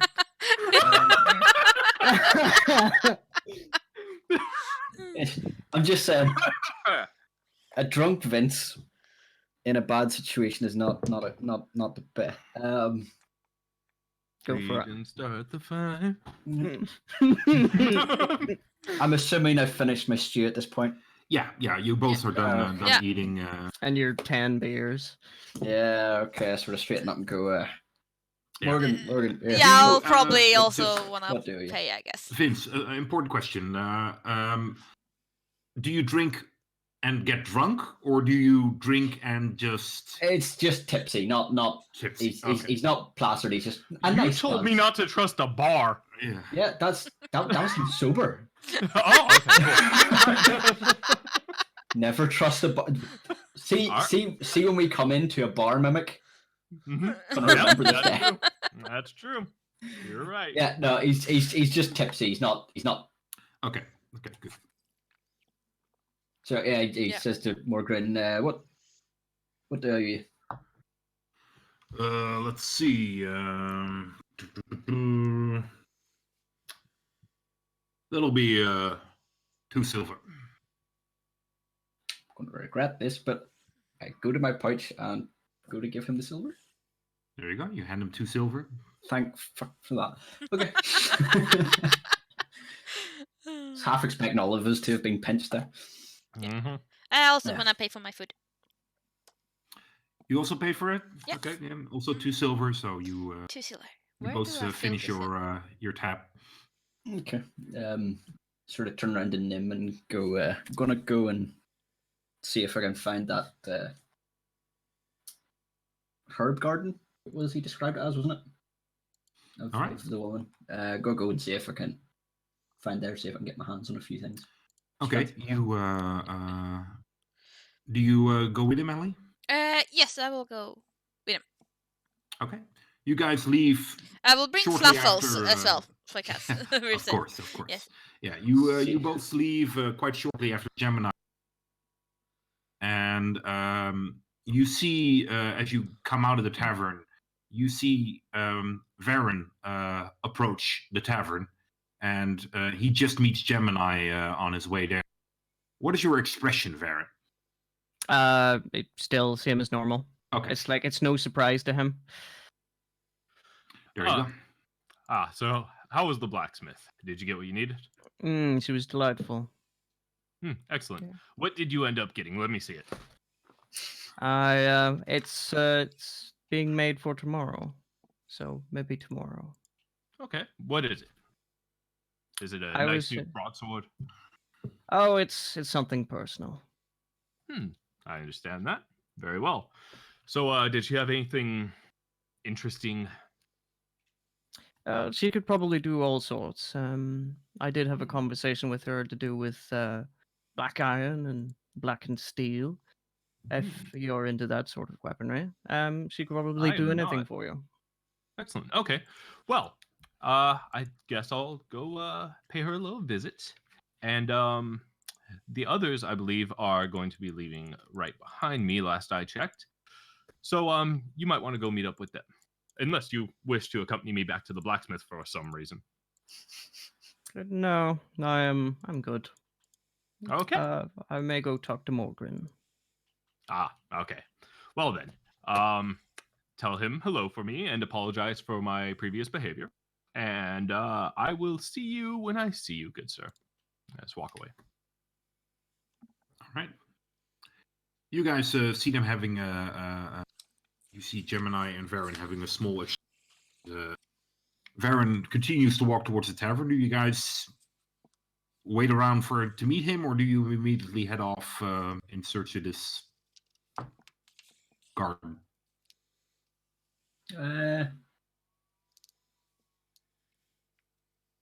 Yeah, just head off, I think. Okay. Ali, you accompany? Yeah, company Vince. Okay. I that's fine, waved fine. to Varin. Yeah. Hi. Just Wave nods. the cat. No, I don't wave the cap. I got the cap and fart then. Mhm. Okay, so you guys are all going on your own thing. Let's head you guys out to where are you looking for this garden? He said it was beside the church, Yes, so towards the church. the church is easily found, and you see within the church you see this. Well, it's a relatively small building, but it's clearly marked as a church. You see holy symbols, and the holy symbols are that of the god Helm. And you see this piece of land where quite a slender woman is busy on it. And it's a dragonborn female, and she has red scales, and you see her humming a bit and working in the garden as you guys approach. The bartender told me her name, didn't he? Or the name of the woman that I need to talk to. Yeah, he Helena did. or Yeah, Tachan. It's what? Tachan. I'm not going to write that down. Well, okay. Well, let's do that phonetically. Aye, that'll do.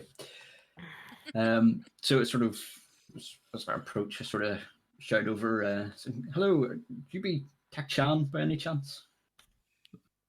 By any chance, I would. She looks up, and you see this smile on her dragonborn face, and you see the sharp, edgy teeth, and she smiles and says, "Greetings. How may I be of assistance?" I was wondering if you could help with a couple Hello. of things. I'm Vince. This is Ellie. Hi, Ellie. Pleasure to meet you. Got a couple of things. I have a substance that I was wondering if you could maybe help me identify. And I also need some herbs and incense. But he says Taking drugs to a substance. church. When he says substance, I'll like take Fluffle and like take a step away, and I'll look at him really suspiciously. Substance? I've had it for ages. Don't worry about it. That makes it better. Do I believe him? It's fine. It's fine. I'll do what I can. Okay. I take out one of the small vials, not the not the collection, but just one of the smaller vials, and just go. This here. I believe it has some properties. I was wondering if you could help me work out what they were. Oh, she takes the vial from you carefully and examines it. I could examine it, but it'll take a while. Yes. Depending on how detailed an analysis you would like, might take days. Even just a cursory, just as another expert eye, as it were. I looked at it and can't quite work out what it does. Where did you find it? In the forest. What forest? In the forest. I see. Was it just lying there? Yeah, it was more or less. I found it on a tree. It sort of just some of the substance was rubbed on the tree. They're like scratch marks. So I thought maybe kobolds were possibly around. Kobolds? Did you find that before we met? Yes. Shh. Why Roll you your keep deception. pushing me?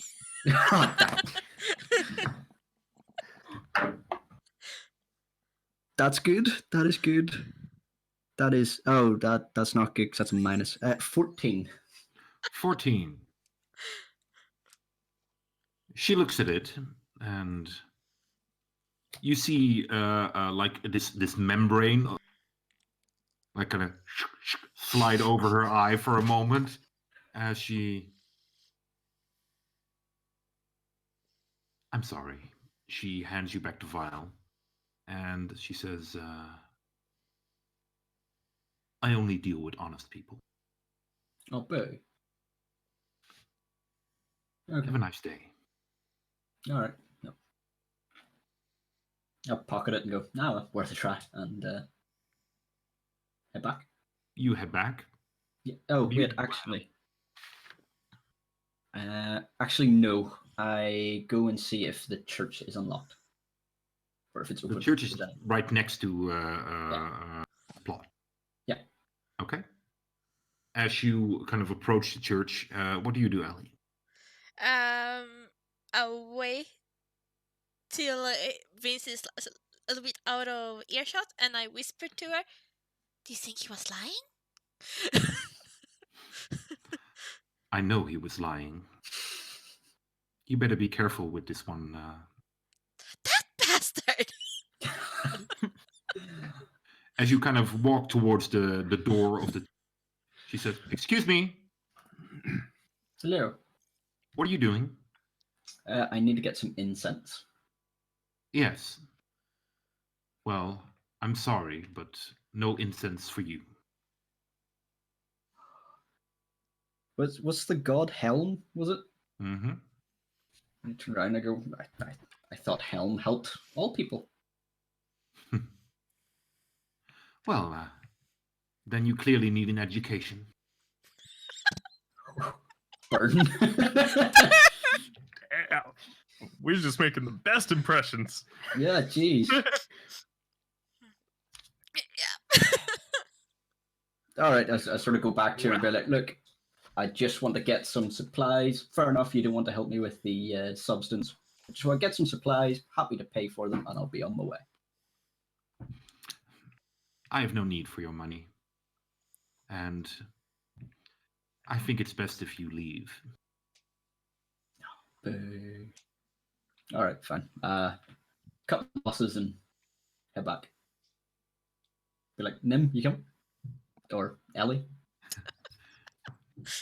Be careful, little one. I will. Trust me, I will. And I go back with him, but I shoot like daggers at him. And like I don't want to scream it out loud, but I wanna accuse him of things. So I whisper, kinda. What you do? Sorry, my blog is doing something odd.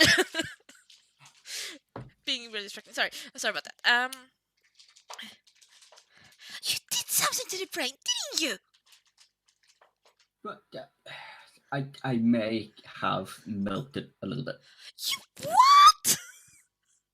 It's fine. It's obviously some magical creature of some shape or form. I figured its juice might have some magical properties that we could maybe use. That a lot of bad things have medicinal purposes. This could be a cure for something potentially. Or it will create a horde of brain control people. Possibly. That's why I wanted to talk to Miss Ansi lady.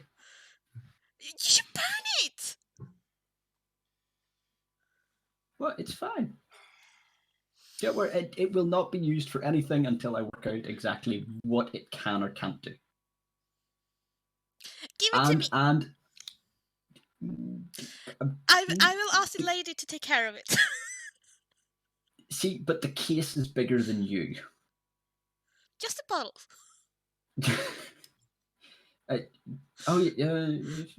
Many does she think I have? I think you have one, but you said case, so. Oh, I did say case. Yes, it's a case. It's got loads of padding in it to keep the vial safe. But you took it from your pocket. Yeah, that's where I was. Yeah, okay, so I may have got a couple of extra vials. Extra? Just a few.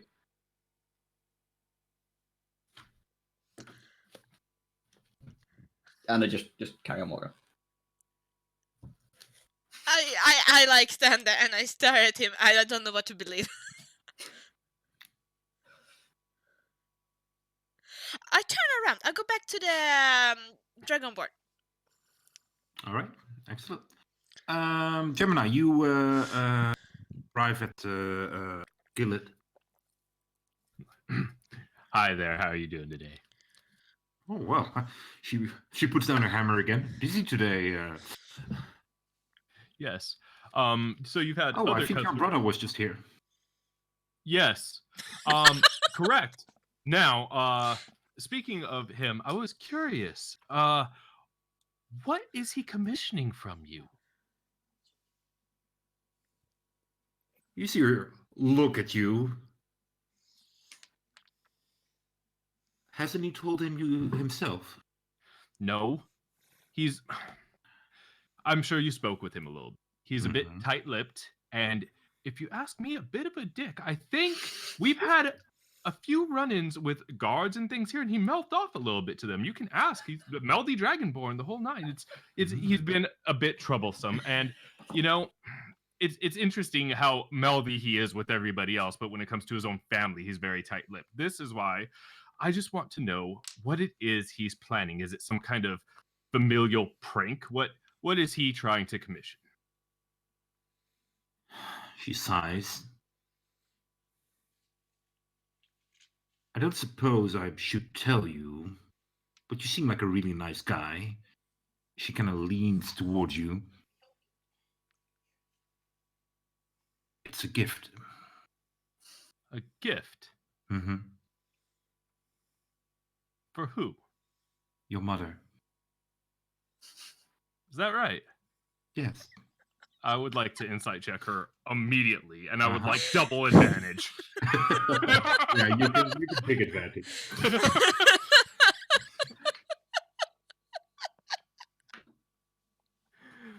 Okay, that's 22. 22. Yeah. She is just flat out lying to you. Well, you see, love, I'm afraid that's not possible. Because our mother has been dead for many years.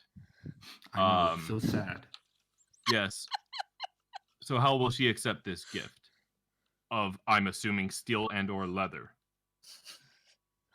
Oh, you don't know all my qualities. What else can you make? Can you enchant anything? Perhaps. Anything arcane, magical?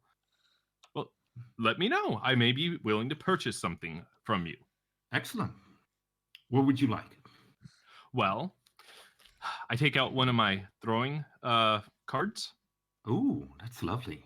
Yes, I know. Thank you very much. It's quite sentimental to me, and I'm very afraid of losing it. I was wondering if there was an enchantment that I could place on it to ensure that I didn't lose it. Definitely. And how much would something like that cost? Can I see it? Absolutely. I hand her the 2 of clubs. She takes it. She kind of holds it and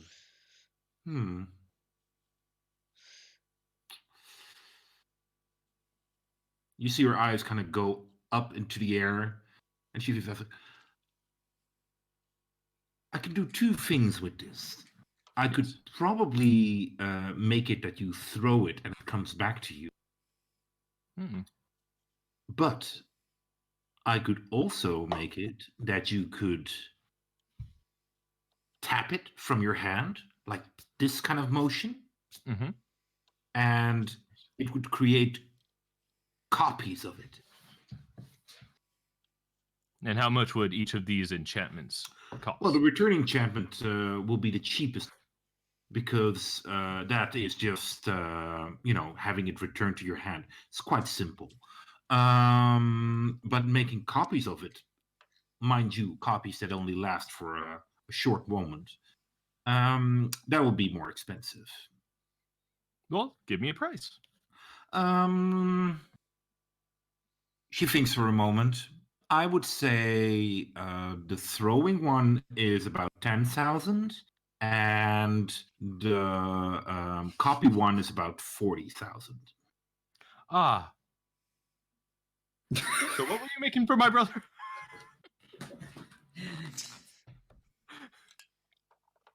Like I said, a gift. Well, I can tell you don't want to divulge because you're very blatantly lying, and I respect that. I've lied from time to time myself. For instance, he's not my brother. He's my travel companion. Oh. But I'm afraid I cannot afford those prices right now, so I will take my card back. And I will bid you adieu. I curtsy out. Adieu. She curtsies very bluntly and turns around and says something in Dwarvish. Do you speak Dwarvish? I do not. No, then you don't understand what she's saying. I say something in Draconic. There you go. She laughs and starts to get back to work. All right, Varen, you walk back into the tavern. By the way, sorry, Gemini, do you return or do you go somewhere else? First off, on the way out, no, yeah, I'll return to the tavern. Okay. Because that's the last place I saw everybody. Yeah. You enter the tavern again, Varen. It's very quiet, and you see the what's his name again? Oh yeah, Morgan. Morgan. You see Morgan standing behind the bar, and he looks at you and nods as you enter. And you see the 2 halflings standing close to each other, whispering with each other, as they're kind of like giggling and laughing. I'll walk up to Morgan. Morgan. Hey. Do you know anyone around here who have, per se, light fingers? Pardon? A thief of sorts. A thief here in town? Nah. No. We're a small town. It's just if we had thieves, then they'd be run out. Earlier on, I had just a brush past one of your assistants. I'm not accusing anyone. I don't know who it could have possibly been, but I have lost a great deal of money, and it's been pickpocketed from me. I'm just wondering if you knew anything. His face becomes more stern. He's like, sorry to hear that. He looks over towards the two halflings. Gally, Cade, have you heard anything about this man losing his money? As they both look up, they kind of both shake their heads and they say, like, the man, the male halfling approaches you and says, "You lost your money there, partner. I'm sorry to hear that." Can I maybe do an insight? Yeah. Yep.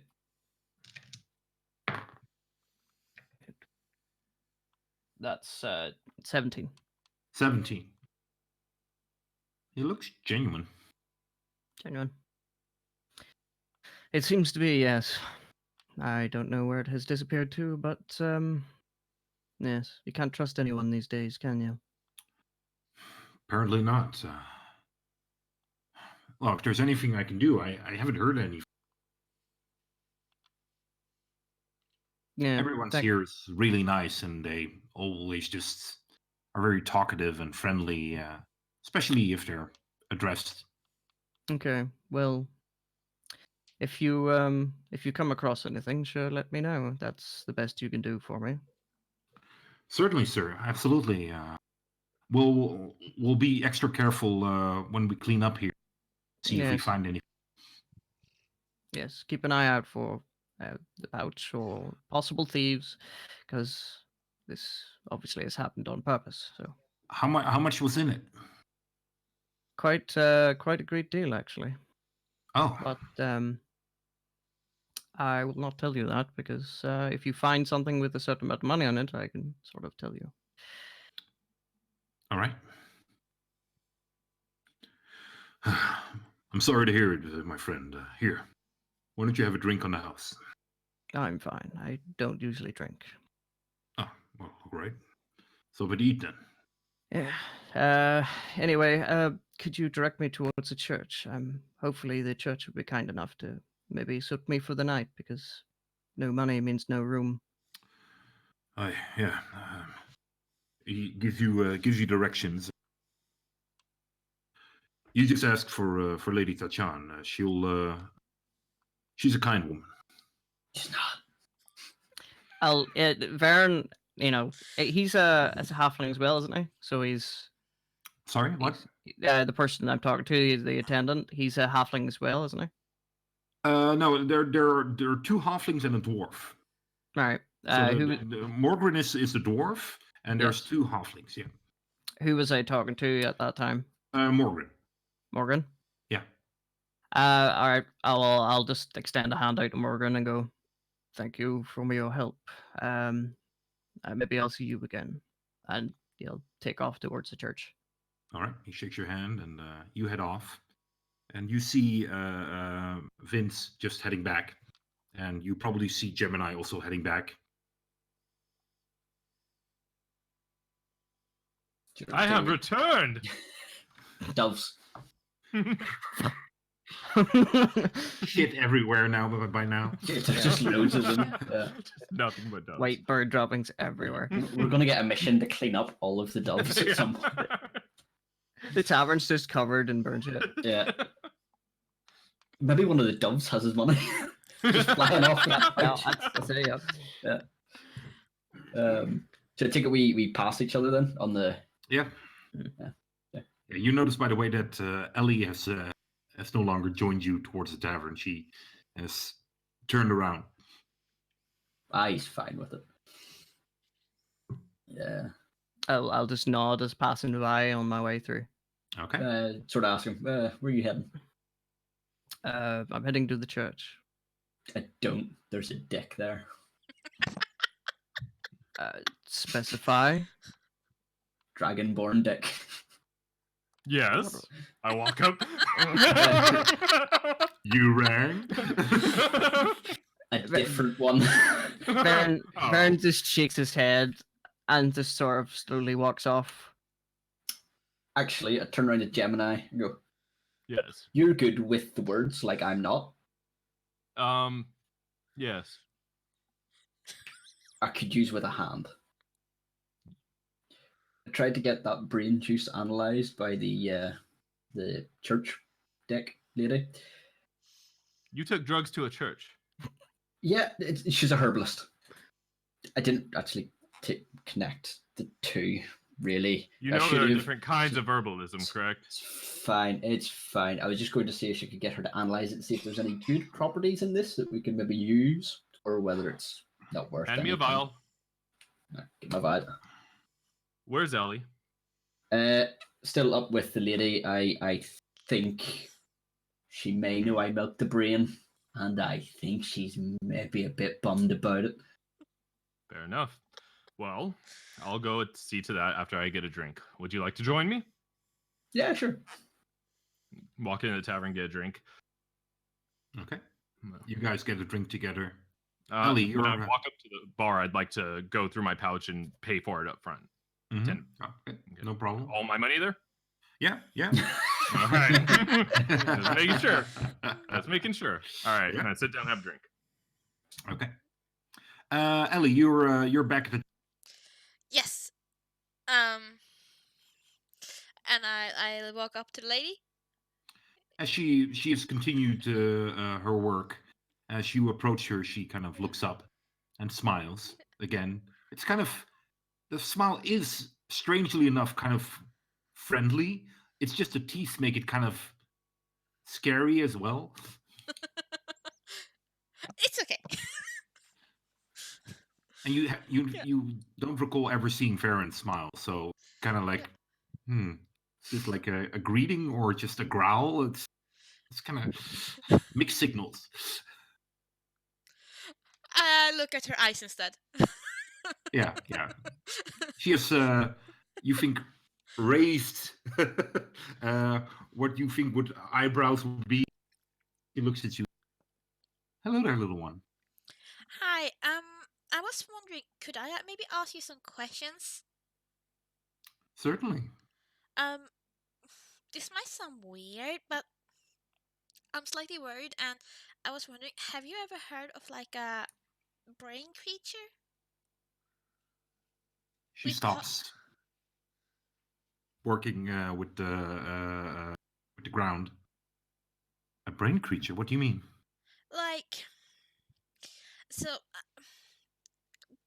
we just saw like a brain with paws, and well, something about it made me think of something my great auntie used to tell me when I was a kid about these brain creatures that came crawling from the deep and from under your beds and like took over your brains and controlled you. And I thought we destroyed it, but I was wondering, do you know something about it? Because it terrifies me. She nods and looks at you.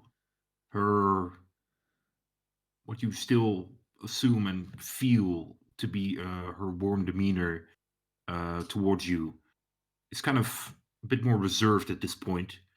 She looks at you. Are you all right? I'm just scared. She walks towards you. May I touch you? Yes. Right forward. She touches both, lays her hands on both your shoulders. She has big, clawy-like hands, and they're like red and now covered in dirt. And she touches you, and you see this light coming from her hands. And there's this pleasant warmth coming from them as it kind of enters your body from her hands, and it spreads out through your body, and it just, you feel this like this weight be lift off your shoulder, and it just, you feel a bit relaxed as she smiles. Thank you. I needed to be sure that you were not taken by one of these creatures. So, you do know something about it? I do. From what you described, these are dark and evil creatures. Yes, I was kind of feeling something like that when I saw it. Of course. Your kind is connected to nature. Can you tell me something about it? Why don't we go inside? Yeah, sure. I'll make us something to drink and we can talk about it. Yes, sure. She leads you into the church, and Varen, you see Ellie and this tall, dragon-blooded, dragonborn woman leading her into the church. Mm-hmm. I wait to the enter, and then I'll sort of stand outside for a couple of moments. Mm-hmm. You come into the church, and it's not very big. There are a couple of benches, and there is in the middle there's like a pilaster, and there's a beautifully crafted helm on it, and it looks splendid.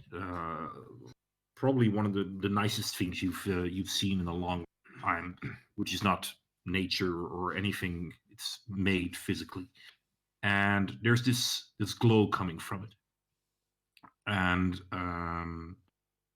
she leads you in, and there is a comfortable looking chair in the corner, and she says, "Please make yourself comfortable." Yeah, I The will. chair is clearly made for her, and Yeah. it's kind of you heave yourself into it, and you kind of sink into the chair like, oh yeah, this is very comfortable. This is comfortable. Okay. As Fluffy kind of starts to massage you. She wants to get out, or he wants to get out. Yeah. Okay, I will like put in on the edge of the sofa chair. Okay. And And like, you see scratches starting to form on the chair. oh no! I pick him back up and put him in my lap. Do not scratch the chair. His claws are into the chair, like. Okay, Fluffles, and then like ease his paws loose gently. Okay. And be like, no, don't destroy the chair. All right. I will like spread my coat a little bit and put it on the coat instead. There okay. you go. He lies down and like sleeps again. Yeah. And you see this woman a bit away from you.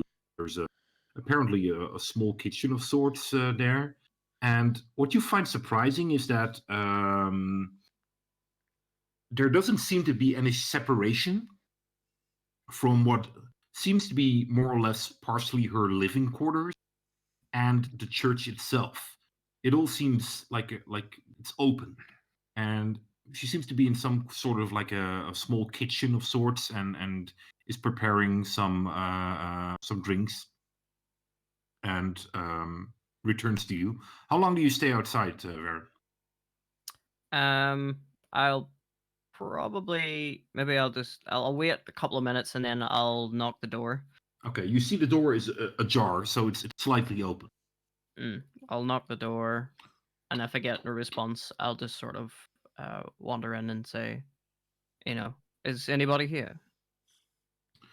You see this woman standing kind of at the opposite side of the church, and Ellie sitting on a big comfortable chair.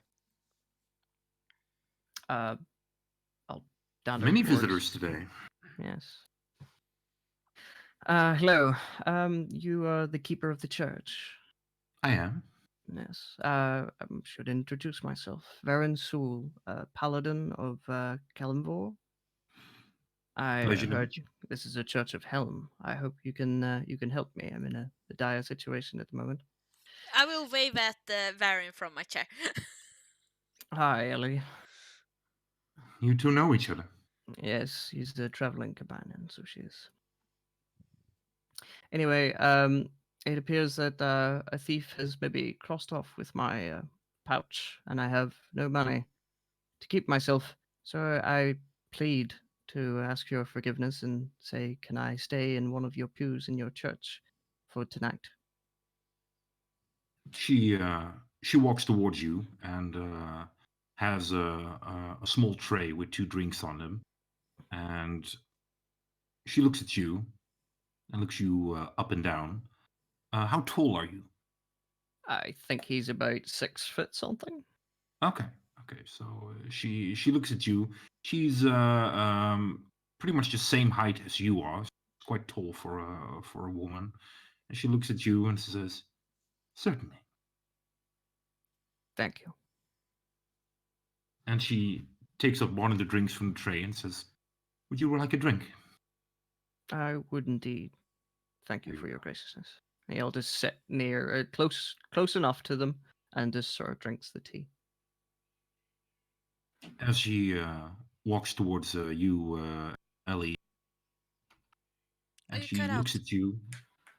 Oh, she walks over towards you and hands you, and she asks you, "Do you feel comfortable speaking about all this with your friend here present?" Yeah, I mean, he saw how scared I got. Very well. And he was She there. grabs a small wooden like a chair, and she sits on it and says, "The creature you describe is, it seems to, from what I know, come from the Underdark." Yeah. Gemini, do you don't know this? Hmm? No, never mind. I thought you took out your pen. Oh no! That's not what I'm writing. Underdark, yes, yes. Yes, with the dark. No, sorry. Yeah, yeah. I mean,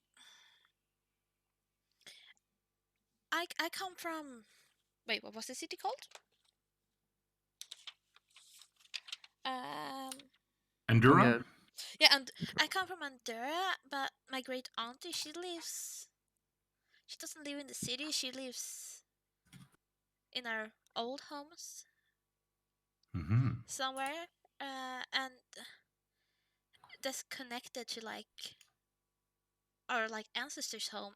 And she used to tell me these stories about the creatures, and I don't think she said they were underdark, but she used to say that they came crawling from the deeps. Yes. So it sounds like they could be the same. It And could be. Or at least the story variant of these creatures. yeah, I'm by no means an expert, but I know these creatures are dark, evil. They serve evil masters. By themselves, they're not, well, they're not much more than animals. But when given commands and instructions by evil masters, then they can become very dangerous. And their actions never lead to beneficial outcomes except for their evil masters. and these masters, can that be anyone? Sorry, you kind of broke up. Oh, What so did you say? those masters, can they be anyone? No, there are dark creatures in the Underdark that create these walking brains, and they serve as, well, spies, soldiers, pets, sometimes even, for these brain eating creatures. Their name I'm sorry, it skipped my mind, but I can look into some books and see if I can find some more information about them. Because I look at Varian. We saw one out. That is never a good sign. It was dead at the time. Good. We think. Another thing as well, these are not of demonic or devilish origin. This is something else, isn't it? Yes. But they're evil. There's no doubt about that. Yes. Something not of this world. Well, they are of this world, only deep, deep below it. Hmm. And there was kobolds in the forest that seemed to want it. Hmm. I am no expert in the goings-on of the brains of kobolds, but perhaps they've struck an arrangement together. Perhaps they're just drawn to them. Maybe one of these creatures has infiltrated their tribe and, by way of that, controlling them. So the kobolds could be could it be more than one? Could be more than one what? Paw brain.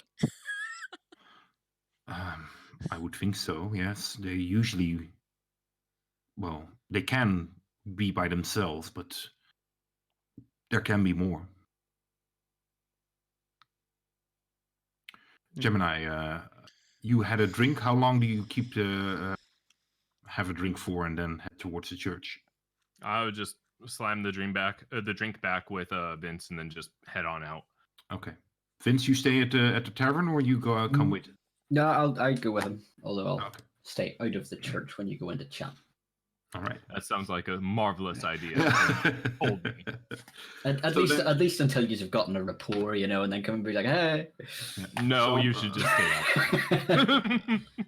So by that time, then you will see it ajar, the door, and depending on how close Varen closed it. Did you close the door, or did you leave it open? Probably would have had some sort of ethics and probably tried to close the door, yeah, just to keep the draft out. So. All right, so the door is closed. Look around. Allie! Baron? You both hear a familiar, clear voice calling out. Is that Gemini? Gemini's here! At that moment, I start to bus all of my fucking armor and start getting a pillow ready and and slowly just sort of try and pass off while listening to Ellie and the priest.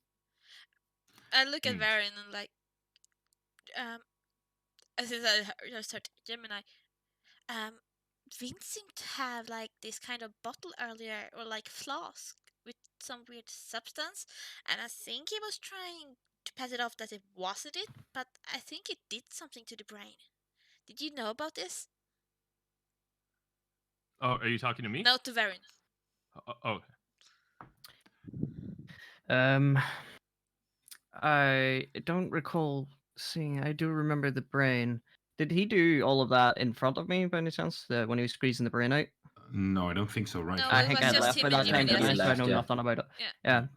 No, I don't recall. I had left pretty early. Yeah, because they stayed a while.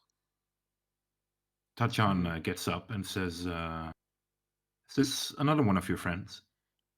Yes. He might Shall we let know him in? something. Yes. And get this slightly devious look. You see the door of the, and you see this this head of a woman pop out, and she looks at you, and there's this dragon-blooded smile, and she looks like Gemini, is it? Yes. Hello there. Your friends are inside. Of course they are, and they didn't respond to me. This is about par for the course. Excellent. I'll head on in. Over to Vince and Nigel. how open in space are you, Vince? Sorry, what? How like inside are you? Are you kind of next to Gemini? Because then her head kind of popped out of the door. Does she see you? Boy, I want to say that he would have been bright enough to hide around the corner. Okay. Yeah, you have a high intelligence, so you probably hide before he starts calling out. Yeah. Or as you hear him calling out, you immediately run. Just like pull down my hat. Just... Yeah, give a little warning. Yeah. So she says like, please come in. Yeah, I'll follow her inside. Mm-hmm. You see, Varen has taken off his armor, and Ellie is sitting in this like big, comfortable chair, and her arms are kind of like this as she's leaning on the side rest. Yes, comfortable. I'm gonna give them both a look and be like, "Gee, thanks for responding when I called your names." You don't scream inside a church. I was outside the church. Yeah, but was inside the church. And Tachan was kind enough to come and get you. Yes, that's very true. Thank you very much. What is your name again? Tachan. Tachan. Okay. Yes. It's very nice to meet you. A pleasure to meet you. I'm sorry, I only have one of those chairs, but feel free to sit down anywhere. Oh, would you like I'm something to perfectly. drink? No, thank you. So I have a. Gemini, I was wondering, Yes. did you and Vince do something after you left from the cellar? You know, people seem to lump me in with Vince whenever something gets done, but if you've noticed, whenever something gets done that is averse to us or others, it is usually Vince himself who has done it. So, did Vince do something that you witnessed? Tachan, it is very lovely to meet you. You have a wonderful church. Thank you. This is absolutely fantastic. Thank you very much for having us in. It's my pleasure. I do have a bit of an inquiry for you. I hear you're an herbalist, and I also hear you had a run-in with our friend earlier, and it did not go so well. He's your friend, is he? He's, well... well, you know. More like the buffer that sticks with the party. He's definitely a traveling companion, that much is for certain. Mm-hmm. Might I ask what he did to upset you? Because I'm quite certain you didn't upset him. Did he tell him? Did he not tell you? No, he did not. Well, I'd informed him that I only deal with honest people. Perfect. I am incredibly honest, maybe a bit too much. So, I could tell. So, in the spirit of honesty and new friendships. I had to make a check, but him was like, "Oh yeah, that's fine. Yeah, you never trust." In the spirit of honesty and new friendships, I would like to ask a small favor that hopefully will benefit both of us. I pull out the vial and I say, "Can you please tell me what this is?" Certainly. Thank you. I look at the vial and go like, "So you were in on it!" She looks at it as you're holding the vial. Where did you find it? Well, it was just handed to me. Mm-hmm. And where did he find it? Well, that's a bit of a long story, but suffice it to say, there was this strange brain-like creature in a basement. It had been, well, let's say milked, for a lack of a better term, into these vials. And, we are under the belief that it may be an illegal substance, some sort of mind-altering substance, a drug of some kind. We hear the kobolds were using it as such. And that is pretty much all the information that we have. I see. She takes the vial. How many of these do you have? I honestly couldn't tell you. I don't know. I was handed the one. I do know I found a case with several empty slots in it, however. I see. I can examine this, but if this is indeed the juice of this brain that you found, Oh, it's brain juice. and she looks at Ellie, and if that's assuming the same brain as Ellie has, I would say that we are better off destroying it instead of studying it. I agree. From outside, Vince just like says, "Did you find out what it is yet?" Not yet! Okay. Well, that may be the case. I just continue with the conversation. Well, that may be the case. Tachan is walking towards the entrance. Mm-hmm. I would like to at least know what it is first, because from my understanding, a young man may have been subjected to it, and I would like to know that it is safe, or that he will eventually be safe, or that there's some way to reverse engineer it and reverse engineer the effects on the young boy. That's who I'm most worried about. Destroying this may be important, but to me it comes second. Once you learned what you can do with it, what is your intent? That depends on what can be done with it. If it can be used to cure something, then I'll probably use it to cure something. If it can be reverse engineered, that would be amazing. It is all entirely up to what it is capable of and what you can tell me. She opens the front door and calls out, "You might as well come in." I think you should stay out. Yeah, I was sort of got like, okay, cheers, thanks. As she kind of looks down on you as you kind of shakes her head quietly. But before I go in, I sort of said, "You're like, look, I lied earlier. My bad. But in fairness, the brain thing, we didn't know what it was. It scared the bejesus out of Ellie. Bye." Wait, what just happened? Ah, We're running the game now, people. That's it. Oh, I know what oh happened. no. What? We lost a GM. We did. GM's gone. We sure no. did. We lost a DM. A few technical issues. Yeah. It's So still yes, on. error 404. DM not found. That's perfectly apt time for that. Yeah. Let's see if we can maybe. Oh, yeah, he's went off, so he has most connection issues. Yeah, we will. Yeah, he'll Let's be see if back. he I'm can sure. get him back. Damn it! Such an interesting moment. Yeah, that was like the most No. interesting moment of the whole thing. No. Dang. So Yeah, see, you stole my thing. That was going to be my way to try and get redemption in her eyes, to turn around and say, "Look, I'm worried about the boy. Kind of Damn. wanted to know what it was." And then you kill her like, "Fuck's sake." There goes my shot. So now I'm having to come up with some half-assed, just, "Yeah, sorry, it was a weird thing. Didn't want to tell you about the weird thing."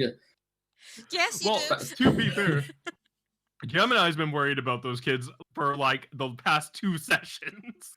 Yeah, So of course he's gonna bring it up. yeah, and Vince was going to say he was worried about the kid because that would have got him off. That's true. That's very true. I didn't know that. Well, Gemini sure as hell didn't know that. No. Well, no. So how long should we give him? Give him a couple of minutes. I mean, it's probably close to the end of the stream anyway. Yeah, so it is. Yeah. the half past now anyway, so it is. Yeah, Um. be nice to have a uh, good place. we'd need to remember like where I was in that sentence, so that next stream I can just pick up Yeah. like right from that word. Mhm. Well, And then good carry on. news are Perfectly. you can listen back to it. That's it. Yes. You can watch it back. Yep. On Twitch or YouTube at guys. What's the Armor Class 0, Armor with a U. Mhm. Yeah. Armor with the U? Armor with Or you. on a podcast. Yep. On Yes, you can podcast.com, listen to it. iTunes podcast, and that's a good point. It should be up on Google Podcast now. Let's check. Yes. Oh, Mhm. wonderful. Unless Google lied to me, which is entirely possible because, Google. I usually have good dealings with Google.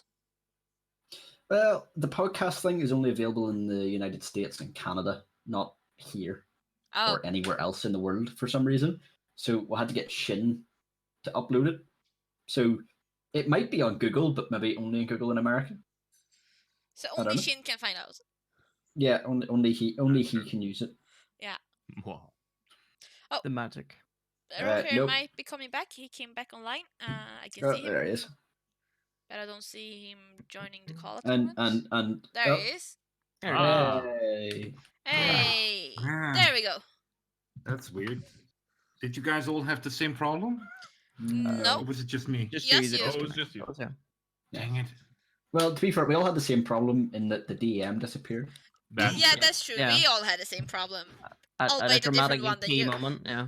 Yeah. Yeah. Yes, Yeah. that's yes. Oh man. Okay, that was exciting.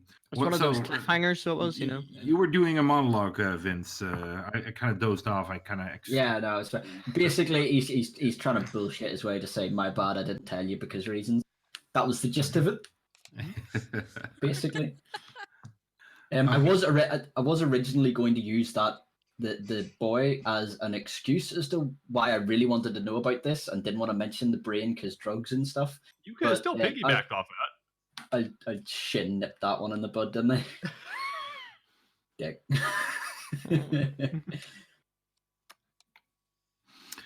Okay, well, so she looks at you and nods, and says, "All right then. Well, I only have the one chair to offer. I'm fine with standing. Let the others sit. Do you want a drink?"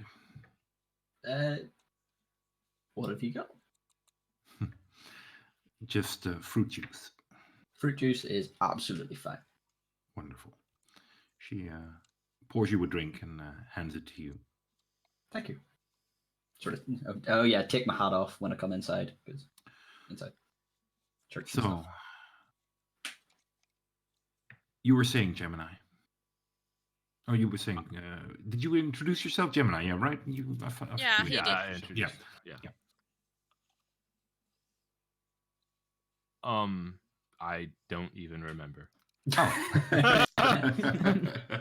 But I believe would, we had a discussion about what to do with the substance. yes. Yes. I would very much like to find out what it is, how it may affect somebody, and if the effects are negative, if there is any way to reverse it, or if it maybe just fades by itself eventually. I see. Well, as I mentioned, she looks over at Vince. To you, before, it'll take a while before I can truly ascertain what this liquid does. The things I have here to my disposal are somewhat limited, but I'll do my best. It'll take a few days, though. Thank you. But more importantly, I think she looks at the helmet that is on the pillar. If you truly believe, if we truly found this brain close by, there might be more, and there might be something going on. The masters of these brains are not known to act rash or without purpose. So you know what this brain is. Yes, I've spoken to our gnomish friend here, and I was telling her a bit about what it is and what it can do. What can it do? It can, over a period, take control of persons. If we're worried about them, or there being more of them, the kobolds were very interested in this brain. The farmer said they were licking it, seemingly to get something of the substance. If there are more of them, we could try catching a kobold and questioning it. At the very least, they might know how to track down and see if there's any more in the area, if they've seen any. She thinks for a moment and says, if these kobolds were licking it, I Yeah. think they were merely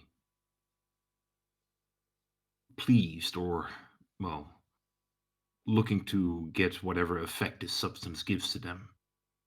If they were controlled by one of these brains, they would treat the body, I would think, with more respect. Oh yeah. I'm not saying that the kobolds are controlled by it. I just think the kobolds have a chemical interest in it. Hmm. So they might know if there's been even more bodies found, or they might know how that one was killed. Perhaps. Does fire destroy these? Just as well as it destroys other things. Yeah, high five. I give Vince a glare. No. But it could probably be a good idea and maybe investigate it. I mean, he spoke a bit to the guard earlier, and he didn't seem too interested in carrying what happened outside the city walls. She nods. This is familiar to me. The inhabitants here are Dicks? very much In a church, man. they're very much focused on the protection and the safety of those within these walls.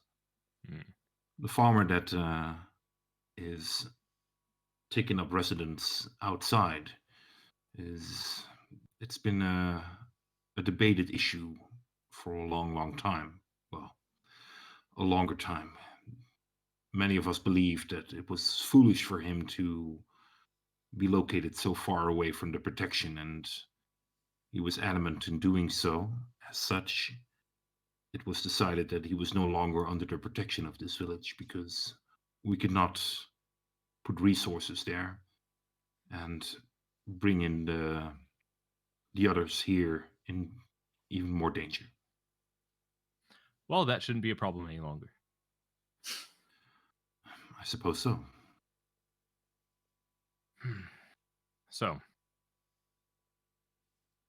if there are other brains, there's a possibility that more people could be controlled.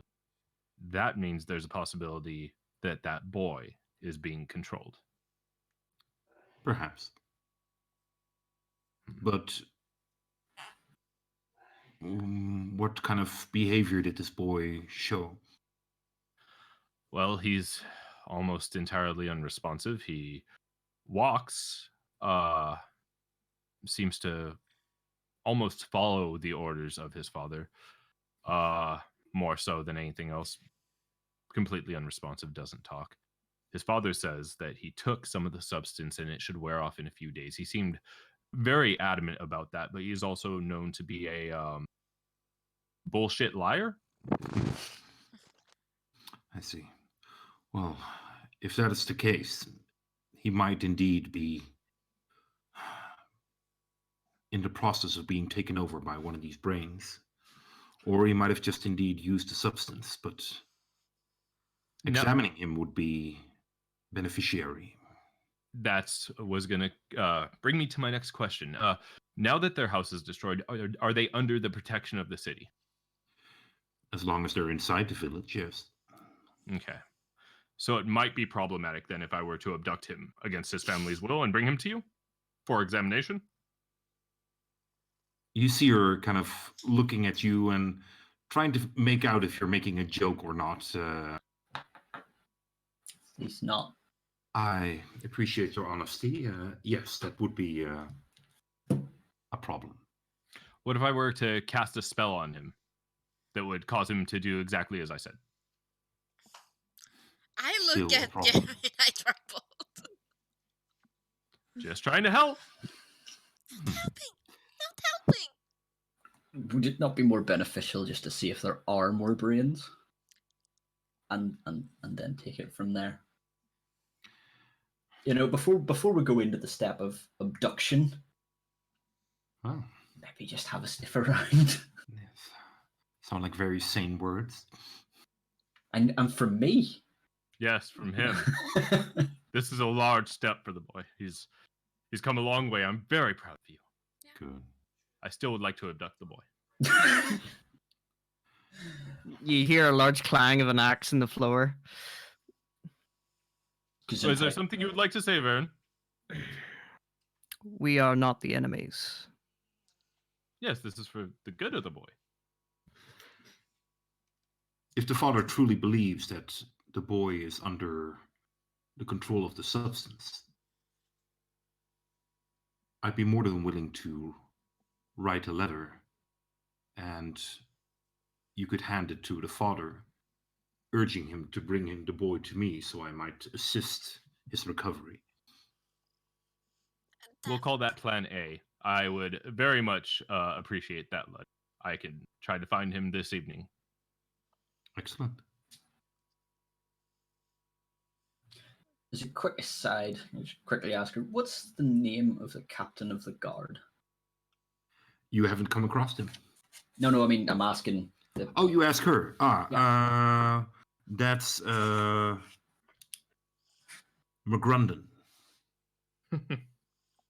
I don't think I got context on it, but what color scales does she have? Red. Red. Okay. Well, it's past there if you want to. Yeah. Just as a quick, I have a plan B just for everyone, and it doesn't involve fireballs. Wow. Fire related though. That's plan C. Not plan Well, F. really, it's C through Z. It's very degrees. Get it? Degrees, temperature. Get it? All right. So she she writes a letter to urge his man to bring his son towards the church. Mhm. And we'll call it quits here. Fair enough. I'll do. Thanks, guys. Thank you so much. Thanks everyone for listening. watching and listening or whatever. If you have any questions or things, just leave them in comments, and we'll try to get to those when we can. Spot on. And we'll be here next week. Same time. Same bat time, same bat channel. Hopefully without the same issues. Exactly. I was going to say we didn't have issues this time, but yeah. Oh, and be sure to check out the backstory video from everybody that they made. Say goodbye to Ninja. Bye-bye, Ninja. She decided to join us for the last bit. Anyway, yeah, I'm gonna stop the stream if I can get to my controls. There's a cat in the way. Get out of the way. Okay, there we go. You need to roll your animal handling and dexterity there. Anyway, goodbye everybody. Bye.